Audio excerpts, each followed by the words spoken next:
and we ain't never got to box again. Well. I already been getting these bets, but now it's time for you to get your just due.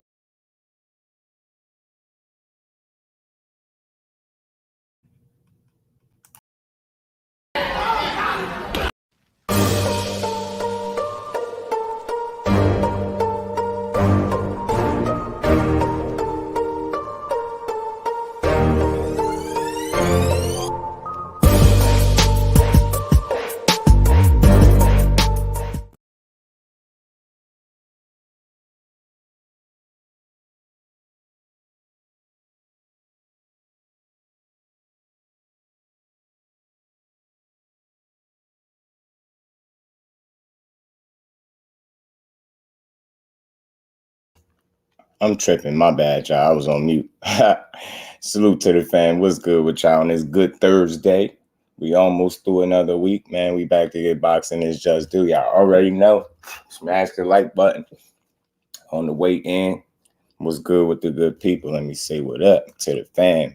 The Rise Podcast. What's good, bro? You already know. Appreciate you stopping through. AJ64. What's good, my bro? Judah Ben, my brother. What's good, bro? Best damn sports show. Talk to him, man. Talk to him. Let him know a little bit of something, man. How you feeling, and we ain't man? never got to box again. Well. I already been getting these bets, but now it's time for you to get your just due. Bad job. I was on mute for a second. My bad job. Mike Kirkland, what it do? BN Boxing News. What's good with it, bro? Salute to my baby girl, Miss Just Do. How you feeling, baby girl? Mike Kirkland, my bro, what's good with it? Mike Biggs, what's good, bro? Fake, what's good with it? Remo in the building, what's good, my bro? Yeah, I wanted to switch it up.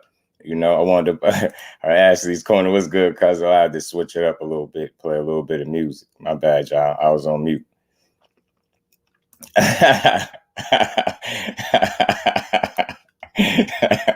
Eric Chavez jersey in the building.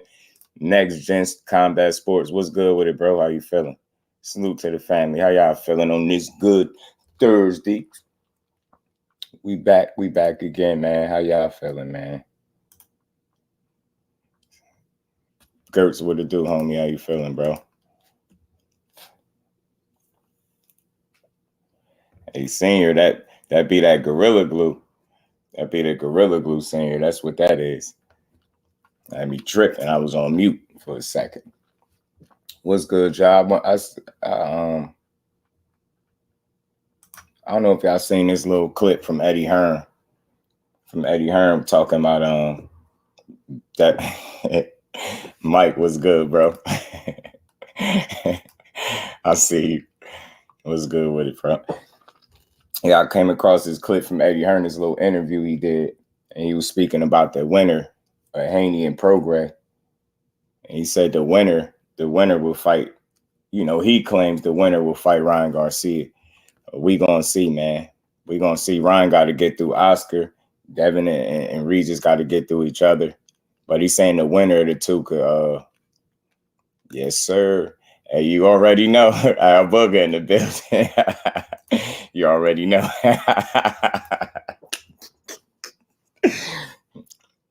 Ain't nothing wrong with a little Reggie Miller.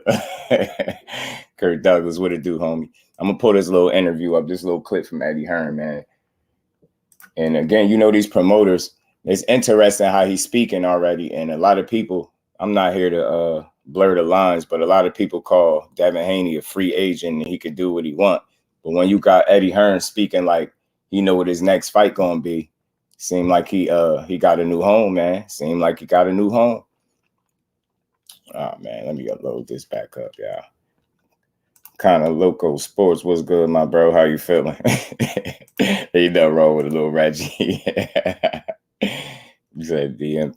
Oh, the YouTubers, they back at it, Fate. Y'all, man, they back at it. Y'all give me a second. Why my video ain't pop up? I got y'all. Give me 2 seconds. Eddie Germ, man. Eddie Germ claims that the winner is Marquay was good with it, bro.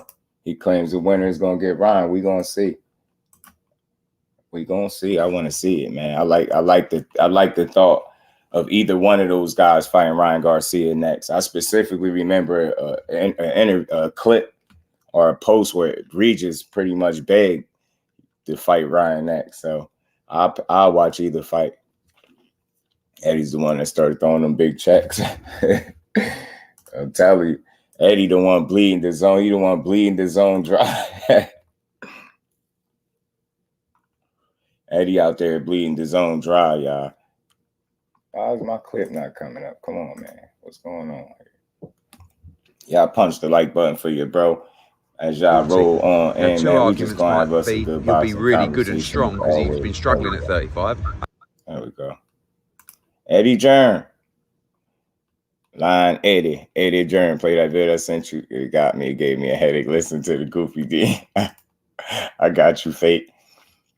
You always speaking facts over fixes and true queen. Support her king. Hatred, keep hating. Thanks, baby boy. You keep grinding. You already know, baby girl. Appreciate you. And we ain't never got to box again. Well. I already been getting these bets, but now it's time for you to get your just. Salute to my baby girl. Baffa, man, what's good with it? Devin ain't no balls. This white dude telling us in advance who he's fighting. I mean, I'm not here to knock it, but I just be hearing people push that. And when you hear Eddie Hearn speak like he spoke in this interview right here, it makes you wonder. And I kind of feel like people already got plans, man. I don't know if you could trust this dude. He a little sneaky. Rozier, what's good with it? Yeah, I got it. I urge anybody to come here. Don't just read the title, read the description too. I got that in the description. I know what you're talking about, Rozier. We're gonna play this. How is Devin going to perform at 140? You know, two arguments might be he'll be really good and strong because he's been struggling at 35, and the other one might be he might not be big or strong enough, and maybe his assets at 135 was his size. So I just think it's a great fight. You know, I respect Devin because he could have had an easier route, but I think this was a master play by him and Bill if they pull it off to move up and to get a belt at 140 after everything they did at 135. Would you say Prograis is the hardest puncher at 140? Yeah, I think so. I mean, you know, you got Regis, you got Teofimo. You know, I know Tank fluctuates between the weights, but yeah, I would say Regis is the hardest puncher. And you know, Devin, everyone likes to play back the Linares clip where he got rocked at the end of the round. This happens in boxing, but can he stand up to the firepower of Regis Prograis if he's getting hit flush?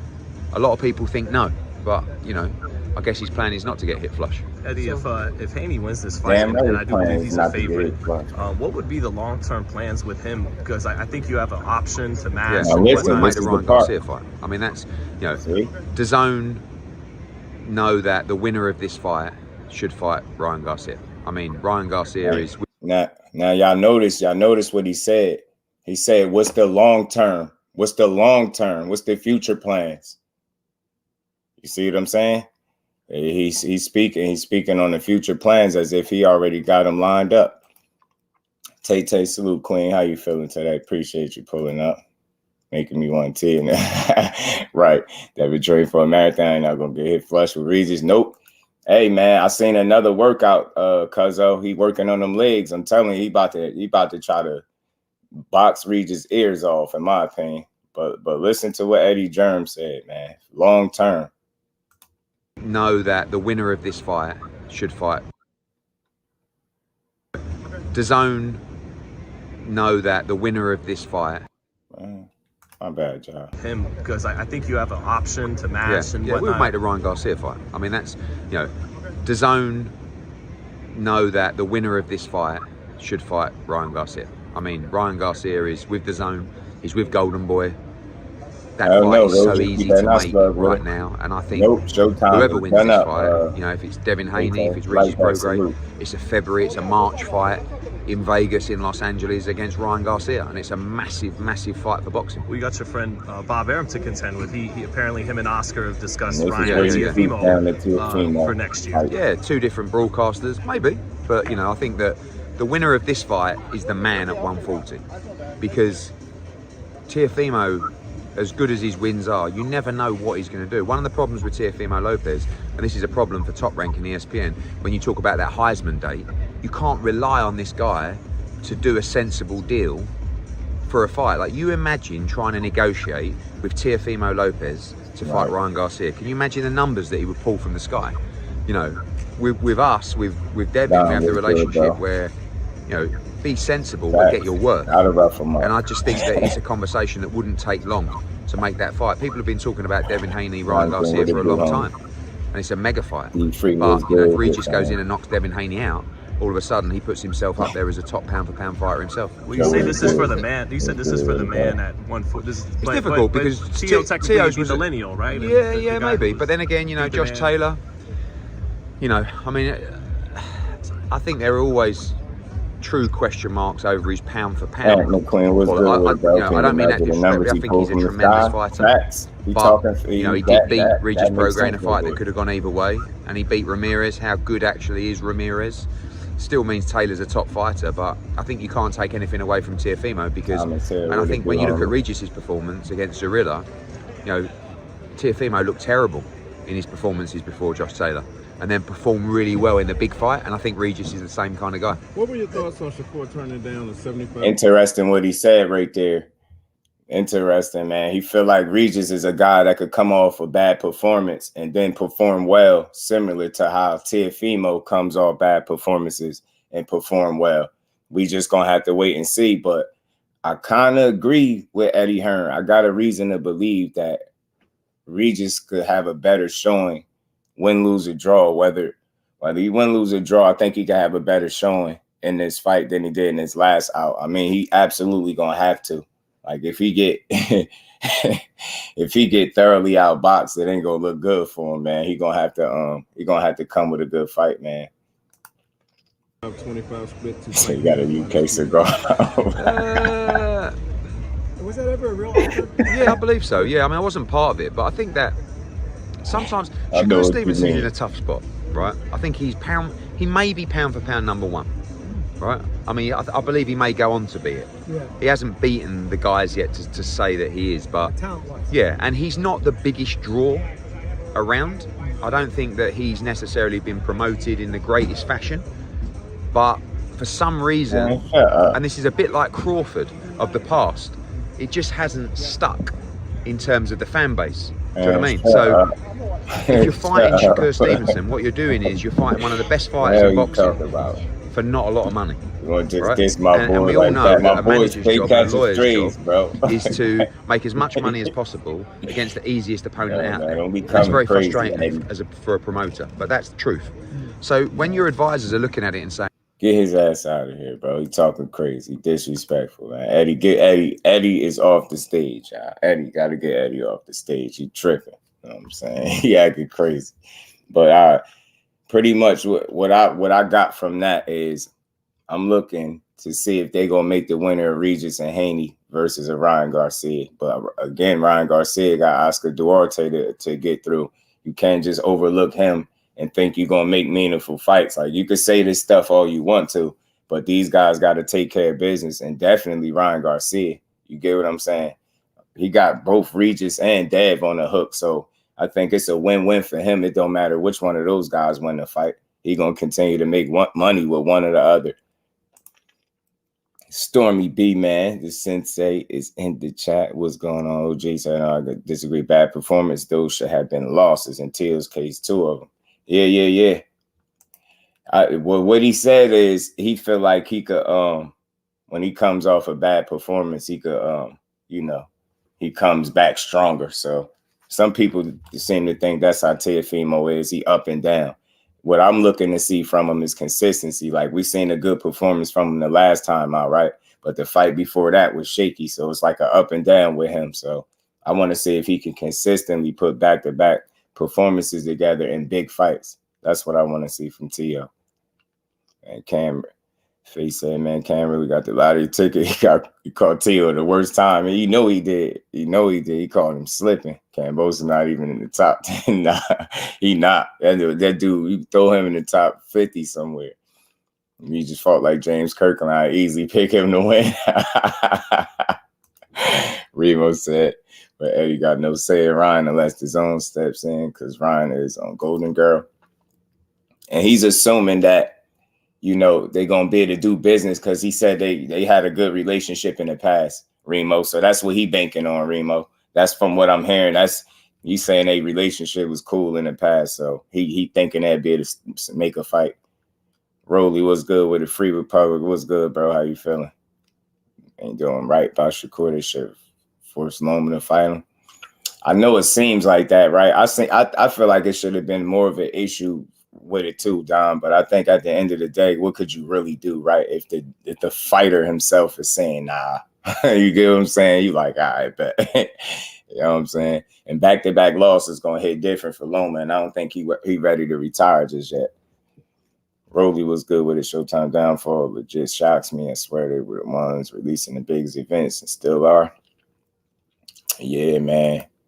Yeah, it's unfortunate. DK would have do, homie. So I still want to see her before Kings fight. Till Loma, Ryan, and Tank all need to fight each other. Losses shouldn't stop that. Absolutely. I'm with that 1,000,000%, bro. 1,000,000%. And Regis too old for up and down performances. That's the thing, Jonathan. Like you know, when you start getting up there in age, man, you start to wonder. So, like what I'm gonna be looking at, it's not so much if he loses this fight, it's how he loses, right? If he comes out here and have another bad performance and just get outclassed, it's not gonna look good. You get what I'm saying? People are gonna start to question what he got left in him. So he definitely gonna have to, you know, show a good account of himself in this fight. Win, lose, or draw, he gotta come with something. You can't just let the young dad box his head off, because that's what I think Devin is preparing to do. Embarrass him. Regis better go get him. Yeah, he got to go get him. I think the boxing fans will get Mayweather versus Crawford. Absolutely not. Free Republic. Mayweather is far too up there in age. I don't think he'll take a risk like that at this point in his life. You know what I mean? Oscar will make either happen for Ryan. I think they could. I think he could make it happen. Say Garcia versus Haney is going to be a bigger ticket seller than Garcia versus Lopez. Yeah, I don't know how he got that one. And salute to you, bro. Yeah, he bogus for that. I got Haney styling Regis like Till did Josh. That's gonna be bad, Joe. If he beat him up like that, Zuber and Matias want all the smoke. Salute to AJ64, man. That's if the judges stop handing out gift decisions, you force these fighters to retreat to the gym and work on their craft to learn and overcome their shortcomings. Stormy B, man, is always teaching. That is all truth, Sensei. Eddie Jeremy's full of that. Reed said they switched the opponent last minute, last fight. Yeah, they did. They pulled the switcheroo on them. I think that played into the fight for sure. At least this time they both get to focus on each other and get a good fight. But more importantly, man, I think if Ryan is to be successful, he really gotta have an impressive performance too to move forward. I don't see how he jumping the gun. He can't jump the gun on this one. And we're gonna have Jimmy Lennon announcing on the Amazon Prime. Y'all against the Amazon Prime, huh? Y'all ain't feeling it. Y'all not feeling the Amazon Prime? Oh man. Why y'all not feeling the Amazon Prime, y'all? He said Eddie. Say Eddie Hearn is an STD. Oh man. Yeah, man. I can't. You know, you got to take Eddie Hearn word with a grain of salt these days, man. That's just how it is. You can say whatever he want, but I just don't trust it.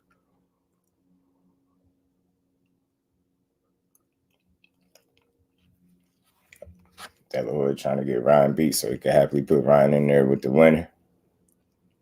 I don't know. It's definitely something to think about when you look at it, though. It really is.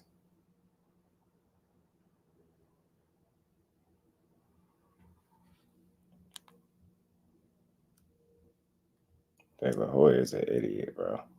I swear he is. This dude is stupid.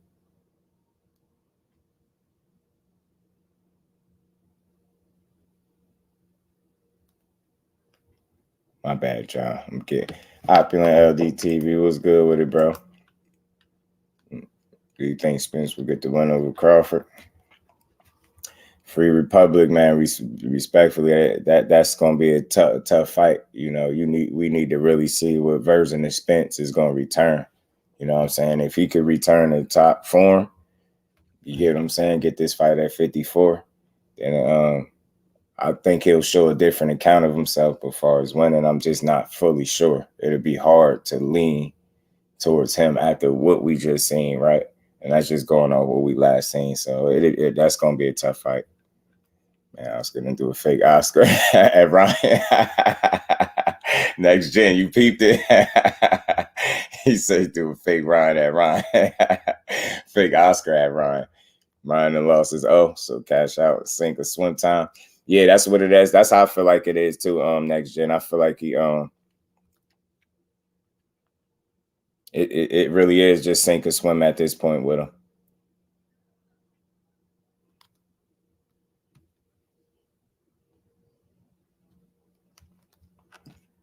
And we're gonna see.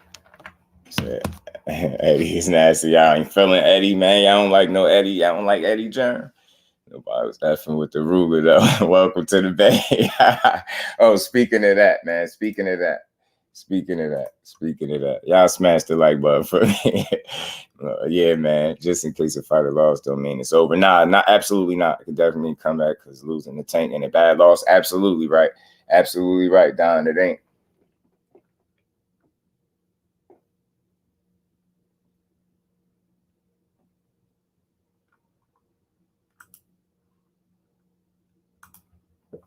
Absolutely. I mean, and I respect the comeback. Sparky P, what it do, Brody? All things, what's good with it, bro? How you feeling? Is this what I was looking for? Nah, hold on, man. That's not what I'm looking for. Pardon me, y'all. Trying to get some. He said, welcome to the Bay. Oh, man. Ain't Floyd versus Mike Garcia in the talks. I'm hearing that's a possibility. I'm hearing people shoot it down. I don't know how solid it is, but I talked about it yesterday. That's what I'm hearing. I know it's out there.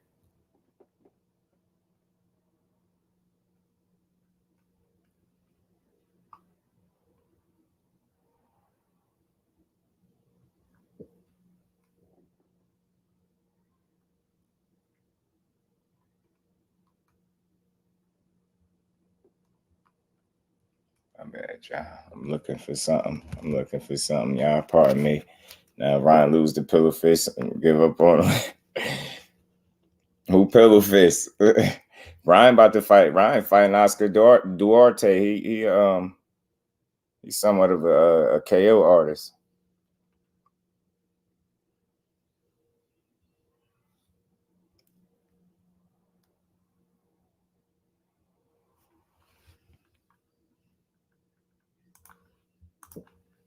Yeah, Ryan fighting somewhat of a KO artist. He ain't fighting nobody. Or you talking about who you talking about with the pillow fist? Because he fighting somebody that can knock his block off if he ain't careful. For sure.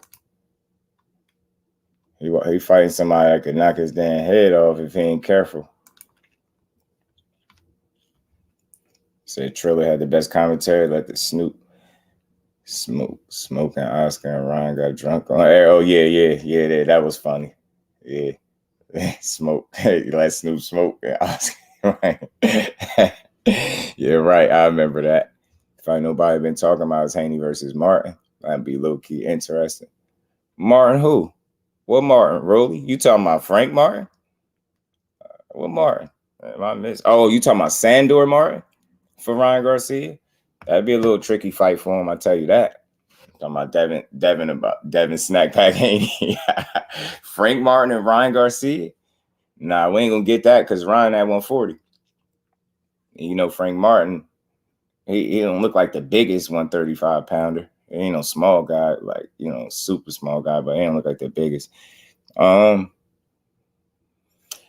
think the problem with Ryan, if he was to fight, you know, Haney, say like Eddie Hearn is saying, say Regis Prograis loses the Devin Haney, and they you know, Oscar Duarte loses to Ryan Garcia, and they line up a Ryan Garcia and Devin Haney.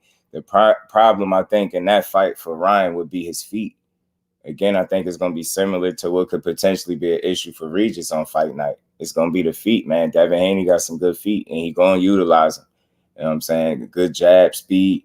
He'll try to keep Ryan off balance, man. But Ryan always got that puncher's chance, and he can box. You know, they are 3-3 in the amateur. So there goes a selling point for the fight. I always said that. That's how you know Ryan has some pedigree with him. You get what I'm saying? He got a skill, so he got talent. You get what I'm saying? He was competing with some of the top guys in the amateurs. So, I mean, I would watch the fight if they made it. Nah, we want Ryan versus Frank versus Haney. Hell nah, Ryan done with 35. And Frank is kind of just getting started. Regis training just need one good sweep. Ryan go beat the brakes off Devin. You think so? I think Devin's boxing ability it caused Ryan a lot of problem. Ryan, I had to rely on catching Devin. I don't think tit for tat. I don't think he would outbox him, skill for skill. You get what I'm saying? I don't know. That'd be interesting fight because Ryan got a lot of power and speed. So, and if he improve under Derek James, that makes that much better of a fight. I just want to see how the first set of fights play out first. I know we can't put the cart before the horse, but it is good to talk about because Ryan could, coming off a loss to Tank, a loss to Tank ain't necessarily a bad loss. It don't hit like any other loss. You get what I'm saying? So Ryan will walk him down. You did Luke, but Devin gonna touch him up. Yeah, man. Devin be on his helmet. Michael Taylor was good with it, fam. Ryan ain't got no heart. Nah, I think he do. Salute to you, fam. Appreciate you stopping. Do y'all smash the like button? Sub to the channel if you haven't. Ryan got heart, bro. Like you know why he do? Because not just fighting Tank, but the fact that he wanted to fight with Tank. You get what I'm saying? He wanted to fight. And you seen him get put down. He did get up. You get what I'm saying? And then he ultimately suffered the knockout from the body shot. But I think he showed a ton of heart. And if you look at the circumstances that surrounded how he went in there, he had a trainer that didn't even train him.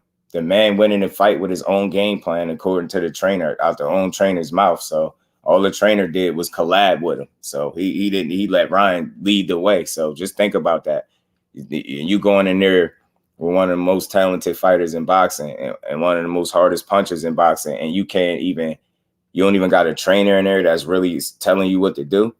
You know what I'm saying? And he made it, 6, 7 rounds, I believe it was. Like, I don't know, man. I think that showed a ton of heart, right?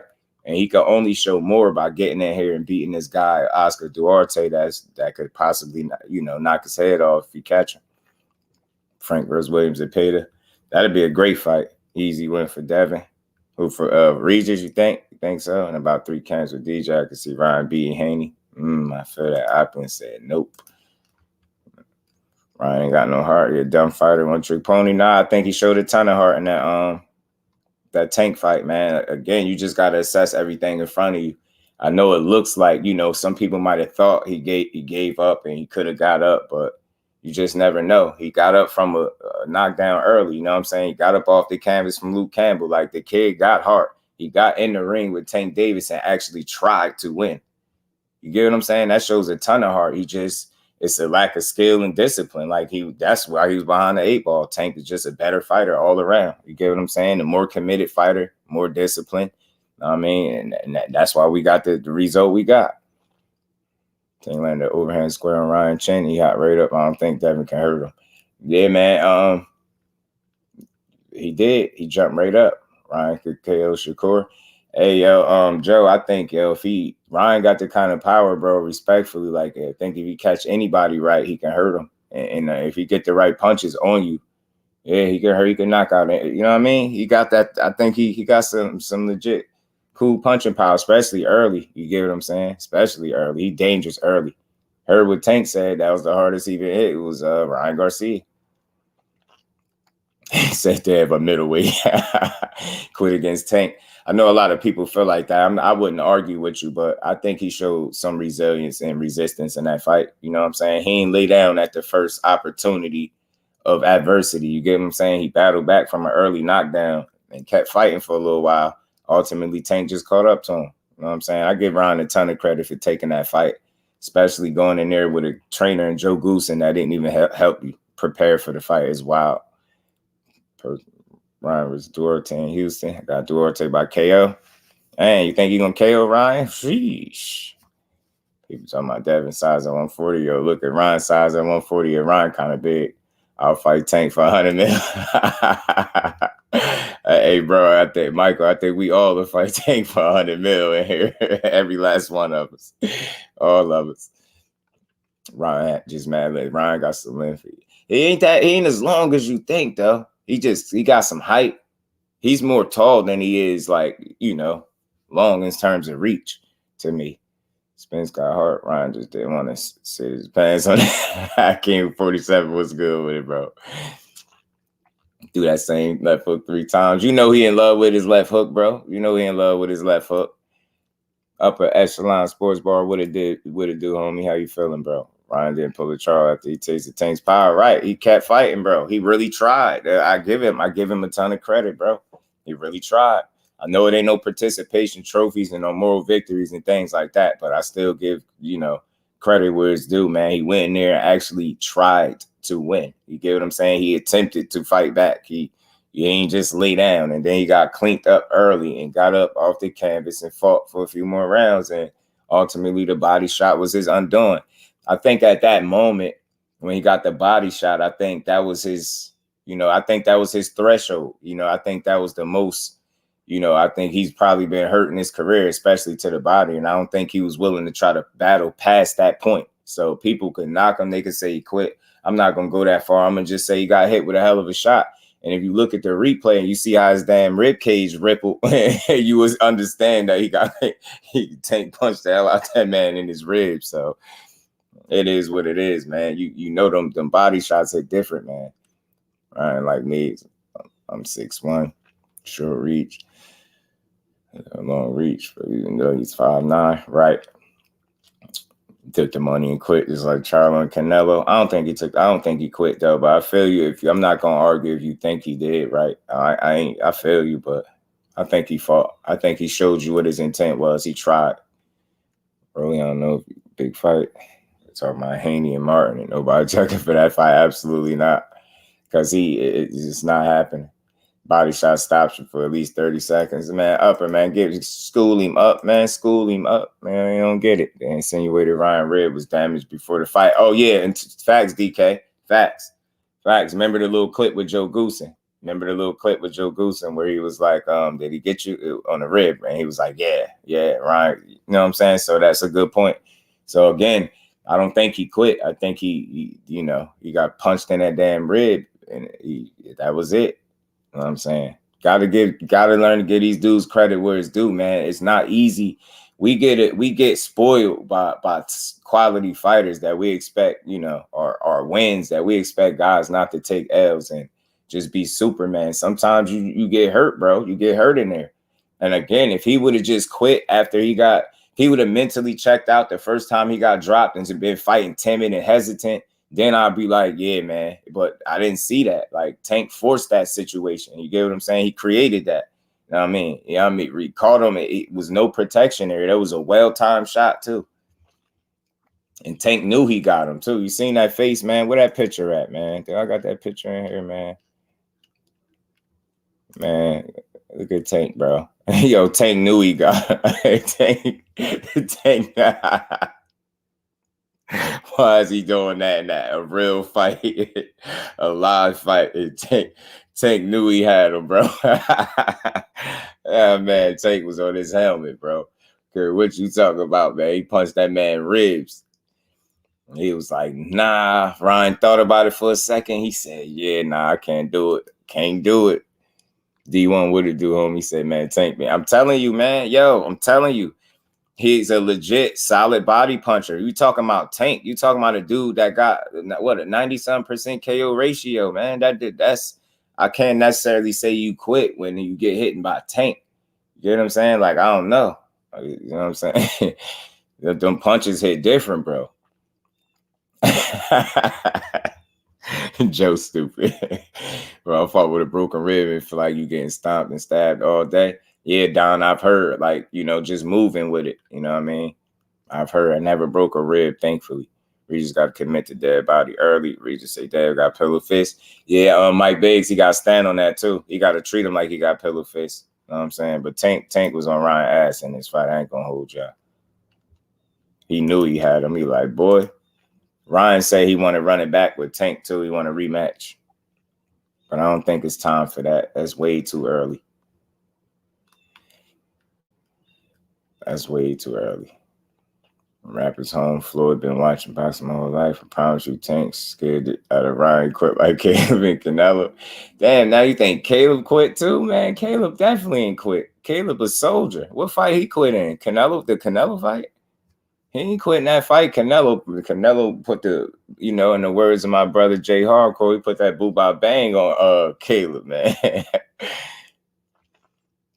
Take a break from social media and start working on his discipline with a disciplined trainer. Yeah, DK, I remember that. Man, he punching. Right. He stopped Barrios with that weight drain body shot combo too. Seen Barrios went down from Tank body shot. Absolutely, Tank punched the soul out of him. King Judah be on Tank helmet. King Judah was good with it. Rome, what it do, homie? How you feeling, bro? He said he just didn't quit. He wasn't prepared. And he was outclassed. Simple as that. Ron shouldn't have been in there in the first place. I mean, with the lack of training, I think that he was given the lack of knowledge that, just to help. Like, it just wasn't there. The preparation just wasn't there. And he wasn't going to win, in my opinion. I won't be no elite fighters, a YouTuber. Man, like, I think you just got to give him a shot, right? Look at it like this, bro. And I ain't trying to change your opinion. I'm just trying to give you something else to think about, right? Because I'm pretty optimistic dude when it comes to this boxing. Ryan Garcia is in a position where he's fresh off a Tank loss, right? That's one of the better fighters in boxing, man. One of the best, call it what it is. One of the most dangerous fighters in boxing. He went about, 7 rounds with him? You know what I mean? He fought back. He got paid. He lost. You know what I mean? He fired Joe Goosen. Hired, Derek James. You get what I'm saying? And now he's taking on Oscar Duarte. I think that's a dangerous fight. That could be a risky fight, comeback fight. That's a guy that got some punching power, obviously, man. So it's not just a gimme for Ryan, right? So I respect the moves, man. You just got to give him a chance to see how you're going to respond. And the reason why I'm being optimistic, because the moves that he made, right? Just follow me. He got rid of Jean Jacket Joe Goosen. You know what I'm saying? Jean Jacket Joe is out of there. Hired Derek James. You get what I'm saying? And now he's fighting a guy that could potentially beat him, in my opinion, or possibly catch him if he ain't on his P's and Q's. Yeah, I want to see what he's going to do. I got to give him some credit for it, man. I think it's a matter of him being disciplined and taking his career serious, bro. And you can't, nobody can say here, it's nobody in boxing that's going to convince me that Brian Garcia is talentless. Nobody. It's a matter of discipline, man, and effort, and really staying locked in, focused, things like that, being consistent. Really taking your career serious, man. That's been the problem with Ryan Garcia. That's the areas where he falls short. I mean, staying mentally locked into the game of boxing, man, and really taking it serious is that simple, bro. And if he is to do that with a Derek James, that told me that, do you see Derek James a pretty serious coach, right? You don't feel like he gonna train nobody that ain't gonna listen, right? That ain't gonna buy into the system and want to be great. So that told me he wants to improve. He got rid of the face and Joe Goosen. Jean Jacket Joe was out of there and got Derek James. I think all he got to do is apply himself, take his career serious, and there's no telling where he could go. Nobody can convince me that he's talentless and that he can't improve if he take his career serious. Key words, he got to take it serious and apply himself. I think that's the areas where he fell short. It's not a matter of talent. It's a matter of focus and consistency, man. I'm telling you. Oh, then what it do, homie? How you feeling, bro? You getting that Ryan Garcia hit Tank with some punches. Yeah, man, right. I don't know, Ryan realized does have good power. Yeah, right. Ryan got some good power. Train if you stop being and fight at your natural rate. All facts, bro. Just salute to my brother Mike Kirkland in super chat. Thanks for not letting people be quarter jackets on these fighters. Yeah, man, we can't do it, man. I mean, when you see notice I think he said Charlo. Notice I ain't even put up no resistance there. I get that fully. But Ryan Garcia, he showed something a little different against Tank, man. Don't tell. And I ain't saying it was all special, but he showed some resistance. He ain't just lay right down as soon as it got rough for him. He tried to fight. He tried to win. He just was outmatched. Tank was on one. And you just got to give him credit for going in there. And I like to add in other factors. Like you in there with a guy that collaborated with you and not train you. That's crazy. When have you ever heard somebody, who the hell is going to send a fighter in there with his career on the line against a dangerous fighter like Tank Davis and not train him accordingly. That's a big fight. That's the biggest fight of his life. The biggest fight of his life. You decide that, oh, yeah, you know what? Ryan's the kind of fighter where you don't train him. You collab with him. What the hell? This ain't TikTok and Instagram. You don't need a collaborator. You need a trainer. You don't see what his flaws was? Why did you take the job? That's where I get mad at Joe Goose. And why did you sign up for the job if you wasn't going to train him? If you wasn't going to do the job. That's wild. And we ain't never got to box again. Well. I already been getting these bets, but now it's time for you to get your just due. Salute to my brother Mike Kirkland. Appreciate you, bro. Yeah, Jean Jacket Joe. Wow, Al Booger, man, he tripped out. He played baseball, football, broken ribs. Right. And again, you got to take that into account. His rib might have been broke. Ryan will never be the elite fighter, I promise. I mean, listen, I'm not really arguing that he will or won't, right? All I'm saying is I think you can see a much better Ryan Garcia if he takes his career serious and applies himself accordingly. You get what I'm saying? If he's able to smooth out some of them rough edges with Derek James and get better in some areas, he'll be just fine, bro. He'll be an improved fighter at the least, man. At the worst case scenario, he'll be slightly improved, I believe. You know what I mean? If what Derek James teaching him works for him, I think you'll see a better fighter. I'm interested to really see how he's going to approach this fight with Oscar Duarte. I want to see it. It's a dude that really could hurt him. So I want to see it. Mentally, if he didn't have it mentally, he wouldn't be back in the rings so soon, ready to fight another dangerous puncher. That's true. Oh, now I'm just trying to give him, I give people they just do. So I got to give Ryan some credit, right? I criticized them in the past too, but I think since this Tank fight, I've seen some a little different, but I want to see how it play out before I speak too soon. Earl Spence, no Derek James ain't helping Ryan. We're going to see. Definitely going to see, especially if you let Tony from last night tell him. I'm telling you, man. Jay Grant, what it do, homie? How you feeling? Turned me all the way off, Goose, and when I heard him say that, yeah, Rome, I'm like, bro, how dare you send that man in the biggest fight of his life, and the only thing you're on record for saying is you collaborated with him? That's wild, bro. That's a disservice to the sport of boxing, bro. How you gonna do that to that man? B-Dog, what it do, homie? I think Ron could do better not beating Tank, though. Right. He can get a little better, man. I believe it. He just got to work. You already say he think a fight with Ryan gonna make him a pay-per-view star because he know the name that come with it, man. Ryan isn't. That's why I say that Ryan is in a fortunate position where his popularity, is exceeding his skill set, but it's working for him. Now, if he can get the skill set and be disciplined to line up with his popularity, he'll be all right. But it's gonna be a long road for him. But I'm willing to give a kid a chance to be great. Let's see if he really want it. Skywalker, what's good with it, my bro? Appreciate your slide through. Think he'll look good against Duarte? Yeah, he got to. Scurvy showing, I don't even know that. Cazzo, you already know. LaMarcus, what it do, homie? Can Dad knock Ryan out is the question. I don't think that will be likely. I can see a boxing lesson for sure, though. I can see him putting on a boxing display for sure. And touching Ryan ass up, though. Ryan can't beat Shakur, Haney, T.O., none of the elites. Oscar trying to get that boy another loss. He was about to feed him.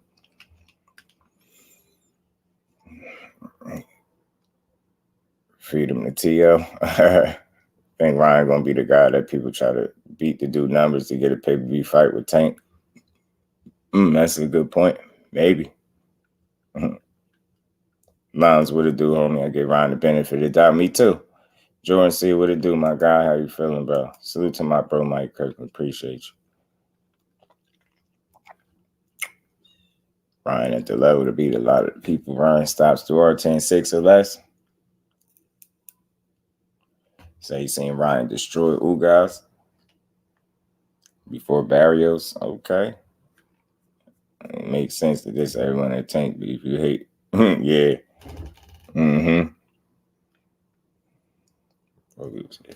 This is hilarious. Yeah, I got that too. It's funny, I got that too.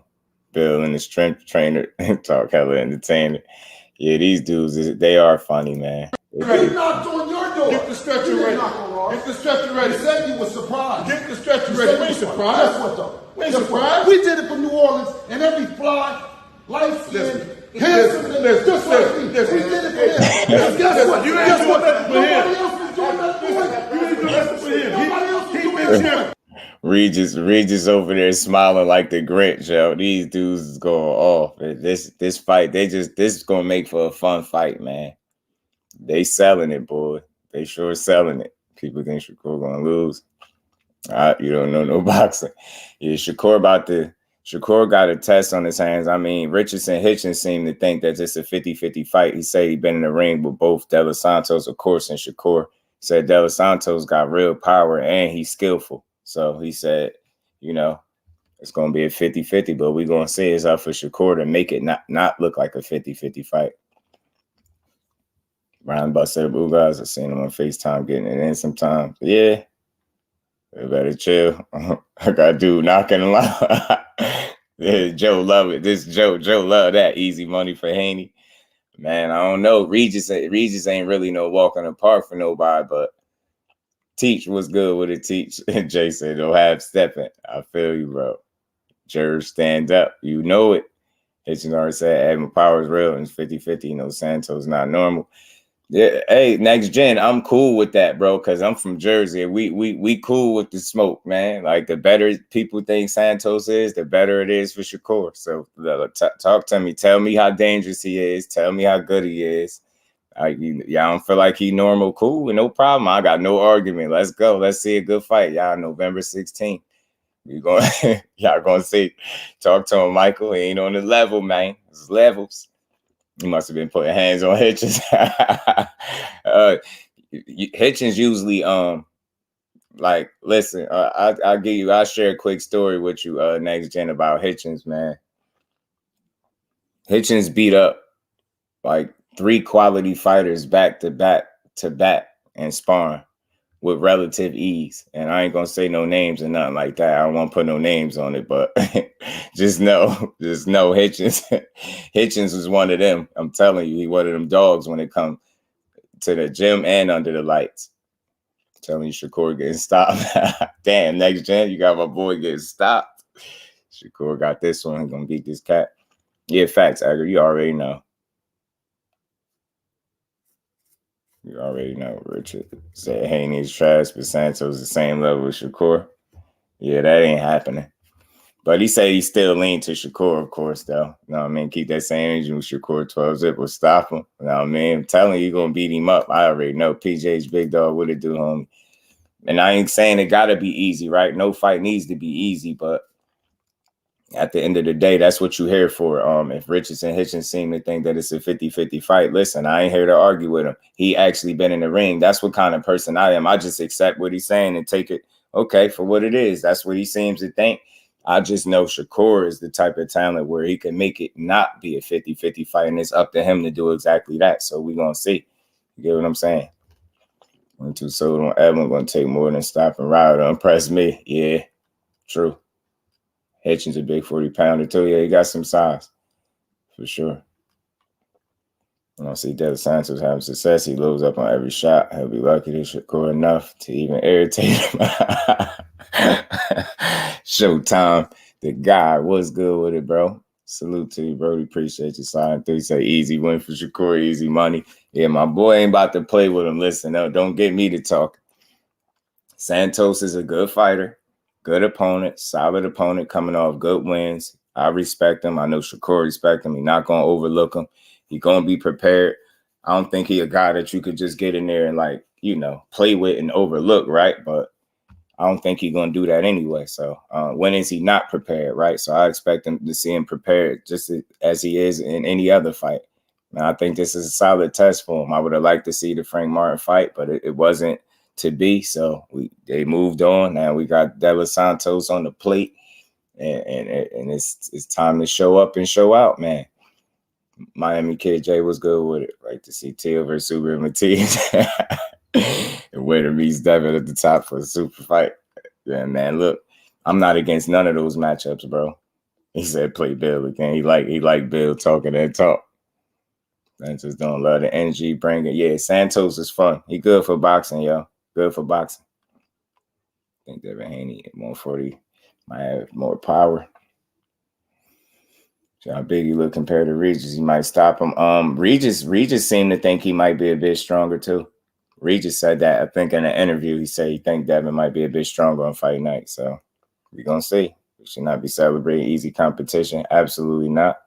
Absolutely not. Boxing easy fights is easy money. I'll bet the 365 for the 100.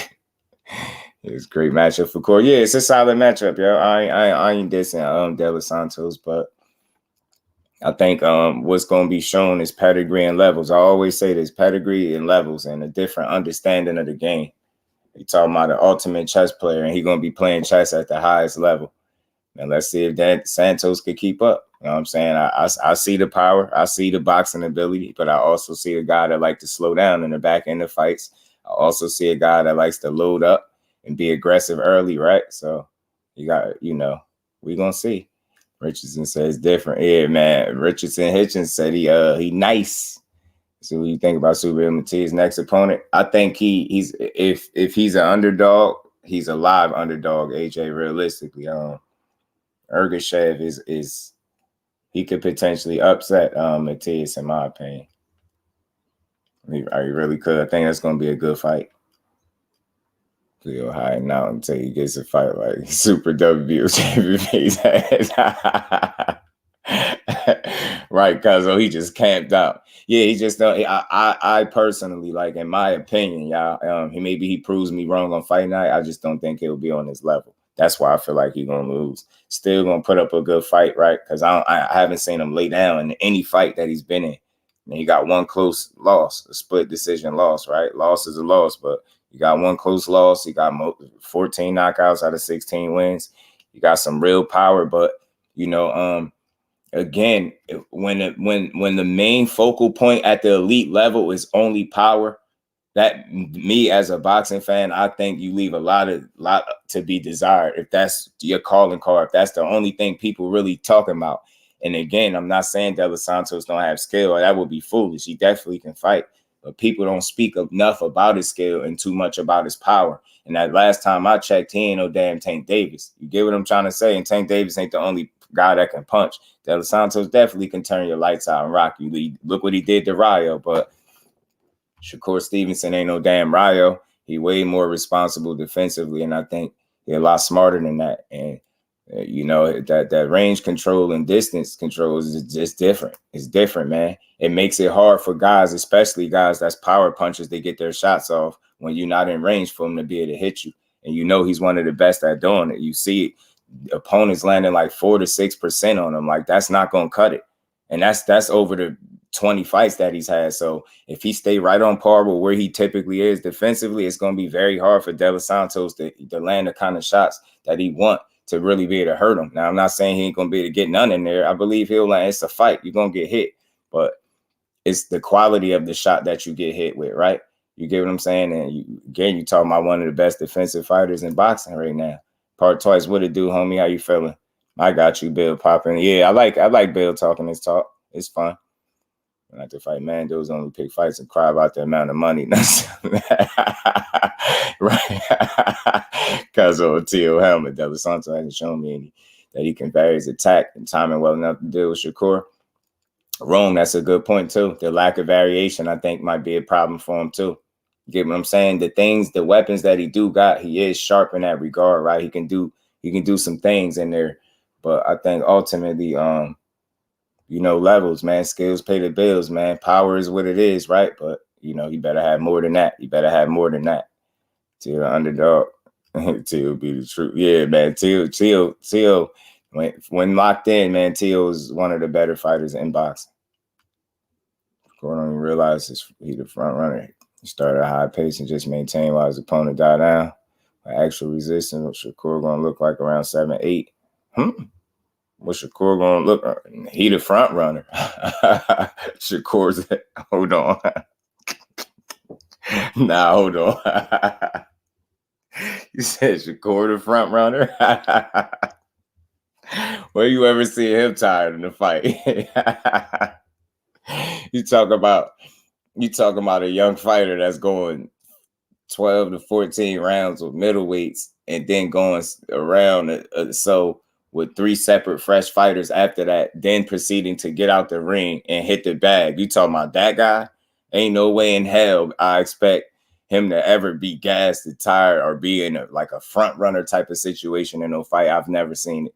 And again, De Los Santos, I don't believe he'll want to push the pace. I think it'll be in his best bet to try to push the pace because I think sitting back will just get him picked off all night. So I think his best bet is to be on the front foot and try to attack and hope he lands something. But I just don't think I don't think his skill set matches up with Shakur. I don't. It's not meaning he can't give him any issues, right? But remember, we talking about winning this fight.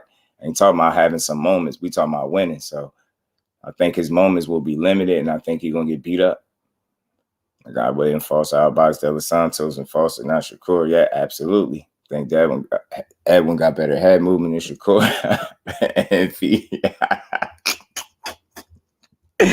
Damn. Salute the next gen. I rock with you, bro. It's all good. That's how you feel about Tank, Josh. Right? You know it. P. Hunter, what it do, homie? They all say the same thing about Tank all the time. All they say is power and not skill. And that's why in P. Hunter, for that reason, bro, the fact that all they see is power and not skill with Tank, that's the same reason why fighters are gonna continue to not see the 12th round against Tank. They're gonna not see the final bell when it pertains to him because they just see power. When they learn that they in there with somebody that can fight his ass off too, then maybe they'll have a better outcome.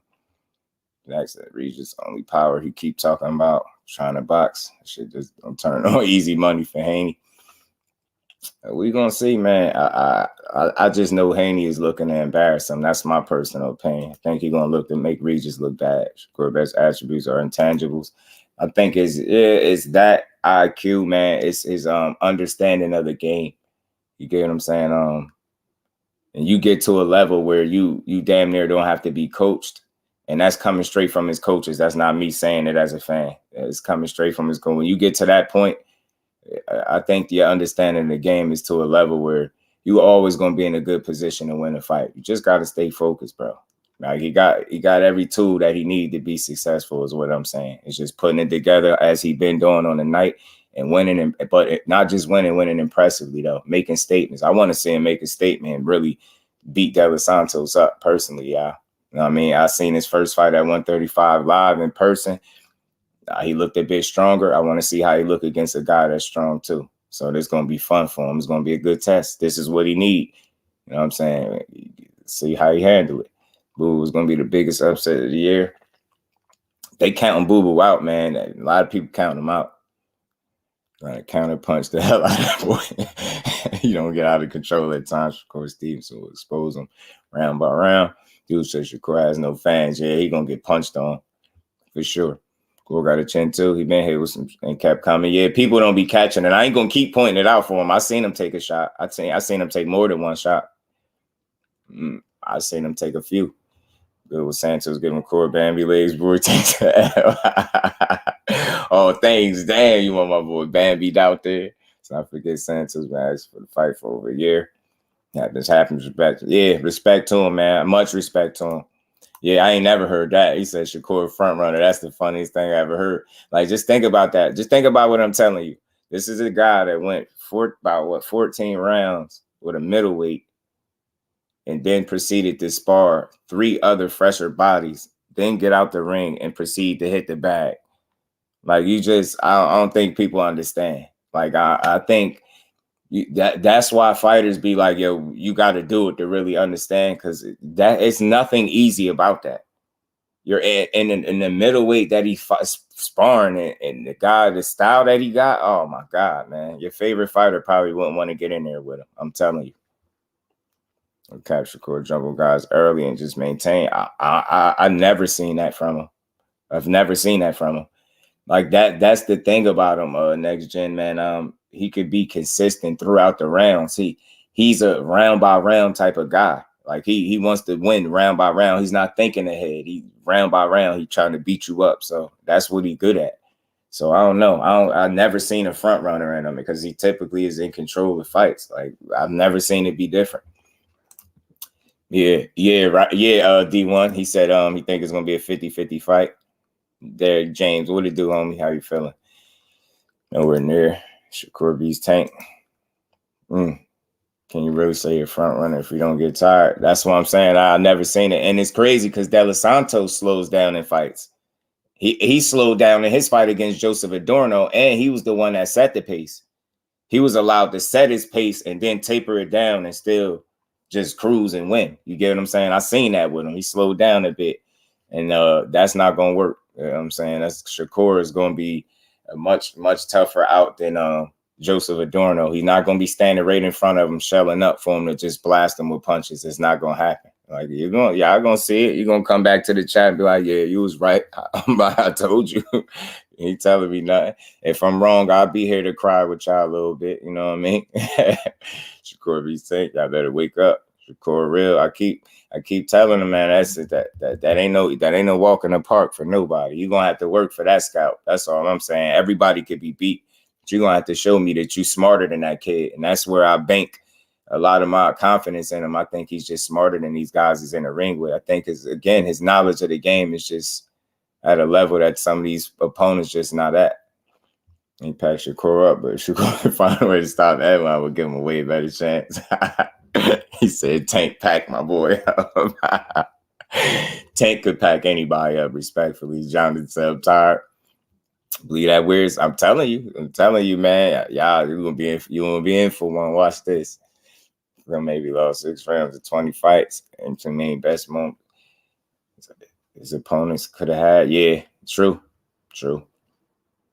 We'll go up to Domino Tio Matias. Talk to him, DK.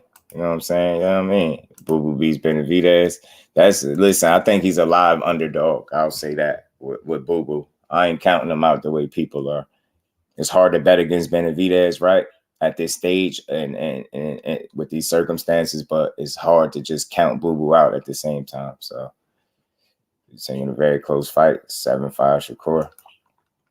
Super Bowl. That's the Super Bowl, baby. That's the Super Bowl of boxing, man. But no fighter ever fought him, think so. I'm gonna believe the fighters. Yeah. You know what the fighters say, cuzzo. They know he can box it. Listen, he just keep thinking it, and he's just gonna keep knocking him down. Telling you, I'm gonna be surprised. Santos with Shakur looks like Mikey versus Errol. I see something. Yeah, oh man, I like that. You gonna have me thinking about that when I'm watching it too now. Cause you gonna have me thinking about it. I think he's a great boxer, but he can't beat Shakur. I get you. No, I mean, I don't think Devin is on Shakur and Tank's level. Just my opinion, man. Talk to him, bro. I watching Matisse fight. He's a real dog. You know it. Hardcore boxing news. What's good with it, Jay? How you feeling, bro? Only way to shut a front runner is when he fight. Dev, I'm tired, boy. Woo. You gonna see something special. I'm trying to tell you. You gonna be like, damn. Man, I'm telling you, gonna be like, man, you gonna come here. You gonna be like, damn, Just what's going on, man? You gonna be like, damn, I thought he had it. Hitchin says Santos got IQ too. Yeah, I think Santos can fight. I think he got skill. I think he's talented, right? You know what I mean? I think he's dangerous. I think he's strong. I think his power is real, right? Think he got some. You gonna put up a good fight, but I ain't picking him to win. I'm not about to sugarcoat this. If I'm wrong, then I'm gonna be real wrong. But I think he about to get beat up. Back foot. Shakur might be interesting because he has a puncher's chance to lure Shakur in. You know, that range control is something that I always speak about. Like that's always a real focal point in the area of success for him in each of his fights. What is this?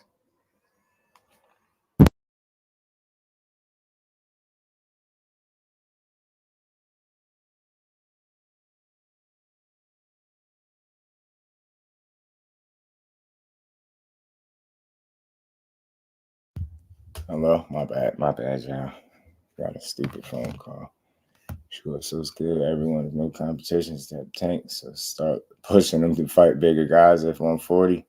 T.O. Matiz, because of the size advantage, we could finally say 50-50 and mean it. Yeah, that's cool. I listen. I'm for all of the smoke. I want to see it all. Tank got great IQ and power to boot. You want to give anyone a hard time? Absolutely, man.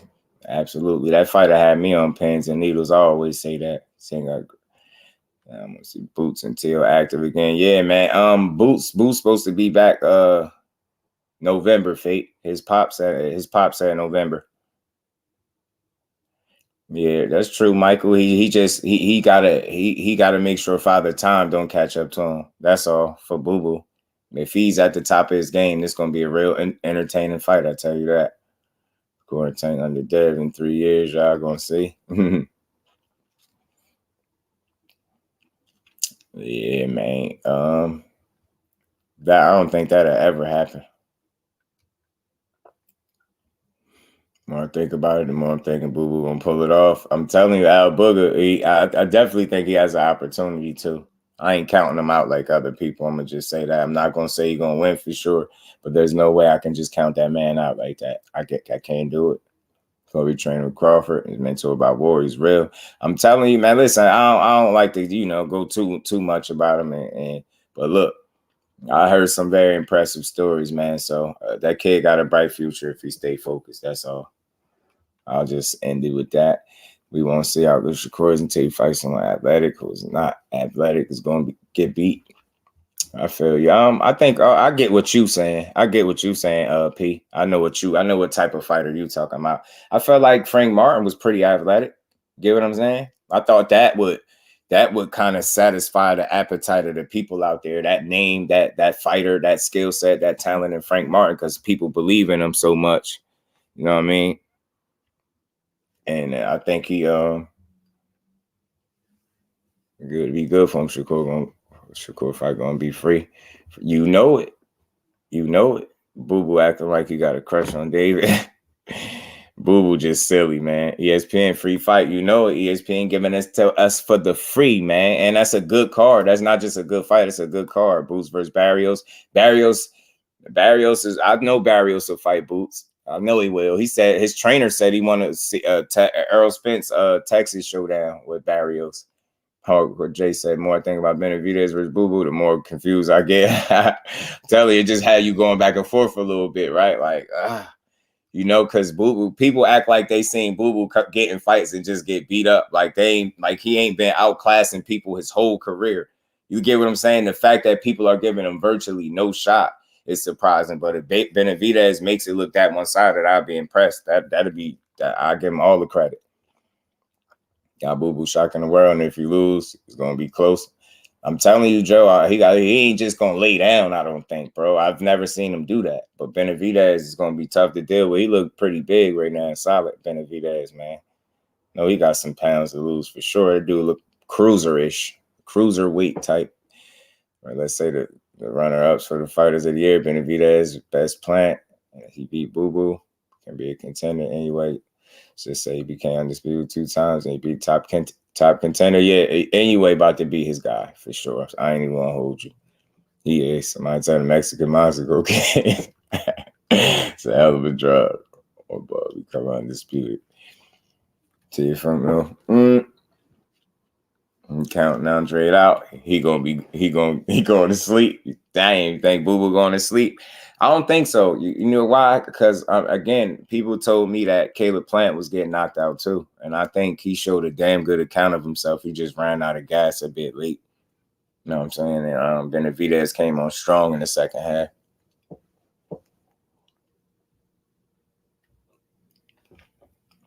Say anytime I heard Barrios, it just remind me to take stop. Barrios been having some good wins since then. And think about it, all things. Ain't nobody stopped him. But Tank, that's the crazy part. He fought Keith Thurman. Keith Thurman ain't stop him. And then he, since that loss, he been on a little win streak. He got a couple wins up under his belt. That's me, but I think anyway beats Regis Prograis right now. You man, you shit, hell no. That's too much weight. He jump all the way up there and get slaughtered. David ain't got no power. He just comes with a lot of punches. I mean, from some of his sparring partners, they say he got like thudding power and, the shots. He got like heavy. He got weight behind the shots. And it'd be the accumulation, they feel like, more so than just the one punch power. And we all know that already. So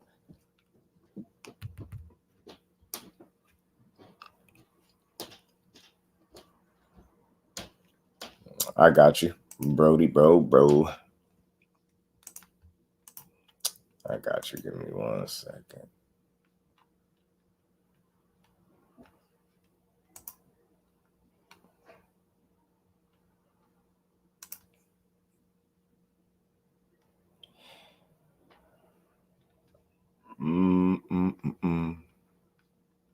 What the hell, bro? My bad, y'all. My joint acting slackish. Behind the Hands TV, what's good, my bro? What's good? We said Bob Santos took over Barrios coaching at the Thurman loss. They match better than Barrios and Virgil.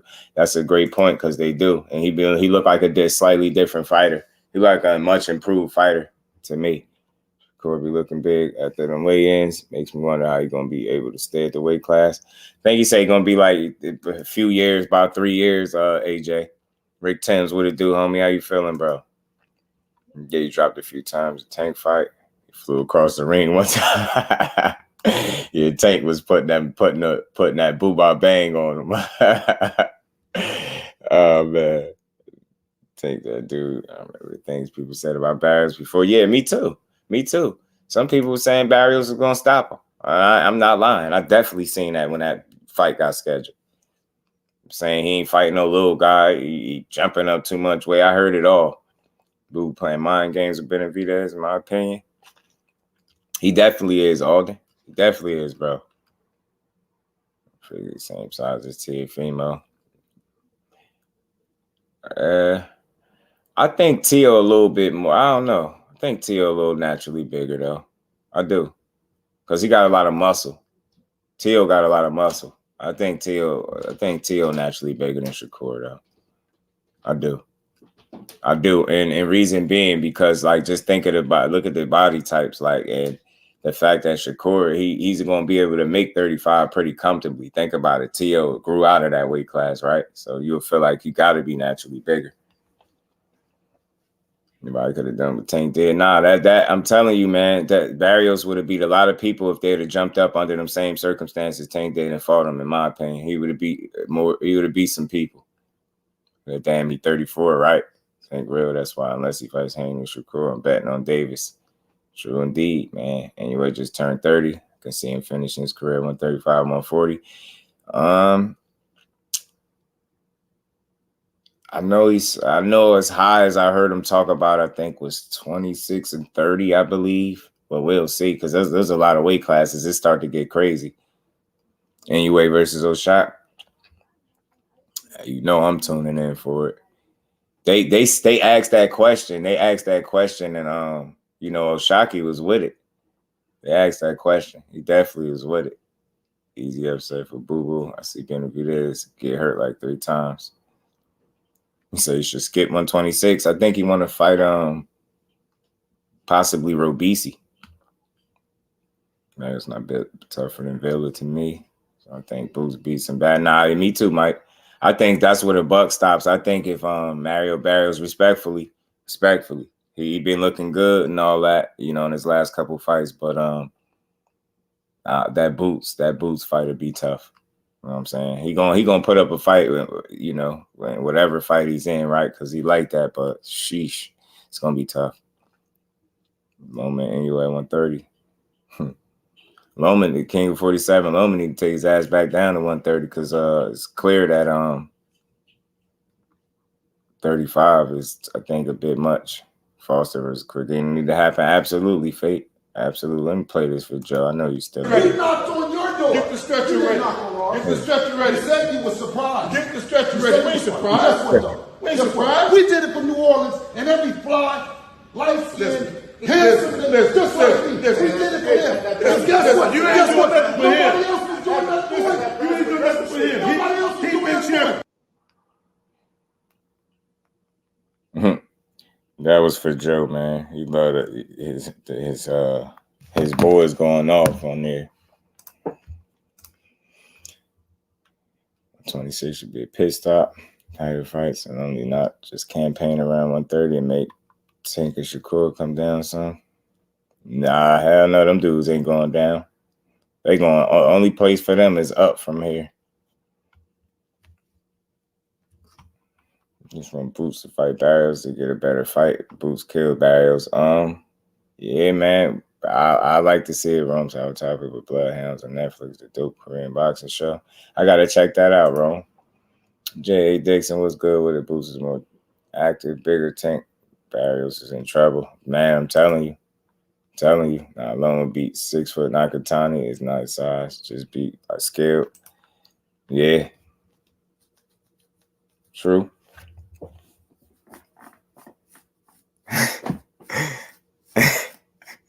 Right, Mike. You know, right. He probably said the hell with it, bro. Nah, he probably did.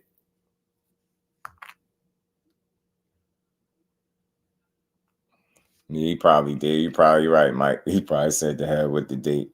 He could have went on another date for sure. That wasn't promotion. He would rule boxing. I mean, look, Dev is in a very good place right at this point. You get what I'm saying? He worked himself in a very good position, you know, him and his pop. So you got to think, he just snatched up the undisputed, you know what I mean? Got some title defenses up under his belt. Jumped up to 140, fighting Regis Prograis for a title in his first fight. He get an opportunity to be a two division champion, you know, former undisputed lightweight champion. I think he doing pretty good. In a good spot, man. In a good space. He doing his thing. There's nothing you could say. I just can't wait to see the fight because it should be entertaining. Reader could match for Josh, and he was just in the ring with Loma. Skills. I feel you.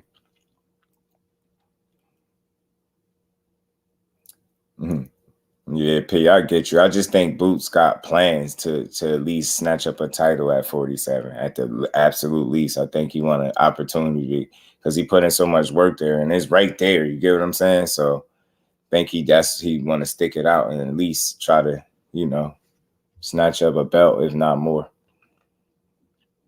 Then like O'Shaquie Foster don't exist. Navarrete anyway, Gary Russell Jr. Everyone 130 need to see him.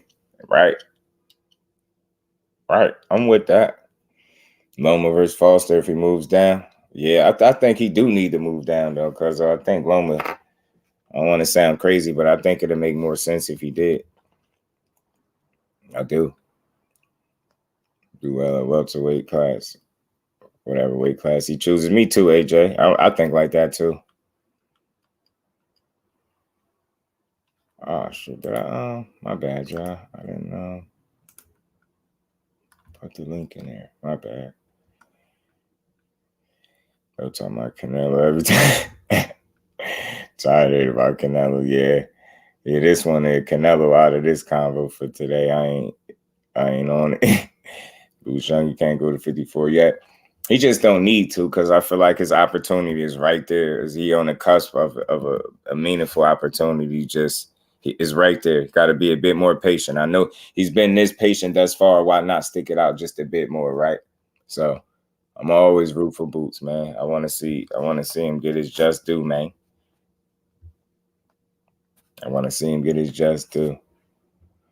First, I want to see him at 126 with BC, Brandon Figueroa, maybe out to that. I think Shakur 147 would be a champion. I think it's possible, too. I just want to see him keep winning. Anyway, at 126, it'll BC, Brandon Figueroa, maybe. Brandon Figueroa got a good fight coming up next.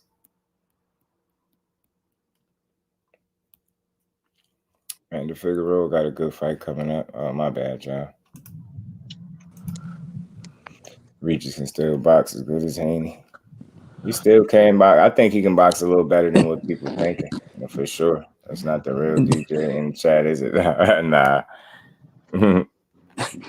Just, can you explain what the hell Eddie was smoking when he was saying all that craziness on that interview? Like Eddie just promoting. I understand his promotion, but like it seemed like he was pulling numbers out of his ass, saying that Ryan versus Devin is gonna outsell Tio versus Ryan. Like in terms of pay-per-view or tickets? Yeah, I think like when you hear that, you just got to consider that is one is Eddie Hearn. Two, I think he's speaking on for fighters that he would be in benefit of if they were to get the fights, as opposed to him speaking like he even kind of halfway shot down Teofimo getting the fight with the winner of Haney and Regis. More so, see what he was talking about, Ryan Garcia. You almost would have thought Ryan Garcia was his fighter, the way he was just talking, and he clearly sounded like he got access and to both Haney and Regis, because he like, yo, either one of them win. The fight for them is Ryan Garcia. I'm like, really? It seemed like he gonna come out on top either way. That's what it seemed like. Yeah, I understand. Like, but still, what when you look at the money aspect, Ryan versus Teal would outsell Ryan versus Devin or Regis, to be honest. Mm-hmm. Like when you look when you look at the numbers the past few times for Devin on pay-per-view, right, they didn't really the numbers didn't really justify what those comments. Yeah, I mean, like again, I told you, the only thing I could say is he just being a promoter and saying what you feel like a promoter would say. Like that's what he's saying. That's the perfect world for him. Like if he's right about that, but I think he clearly got to know better than that. Teofimo and Ryan Garcia, in my opinion, and definitely do better numbers than the other guys. So. I don't even believe he can beat Devin. I mean, look, I'll say this to y'all, man. They are 3-3 in the amateur. Thomas, what's good, my bro? You got the best hand. Just, man, what's good with you? What's good with the fam, man? And what's good with you? With the family again. Y'all smash the like button, sub to the channel if y'all haven't, man. Smash the like button, sub to the channel. Yeah, Jay Hardcore, what's good with you, baby boy? I'm gonna be stopping by. I've been kind of busy lately. Also, I talked to my cousin on your behalf. We working that up for you. And shout out to the chat, man. Hey, I just want to say 3 things that you was cooking on. Santos is a hell of a fighter. De Los Santos is a hell of a fighter. A great feedback, nice jam. In no form or fashion is this man gonna pull out that dub against Shakur. Shakur he remind me of that he just got that damn distance control that's right, able to time and get out just in the nick of time where you extend yourself, but he's in good position to get back at you.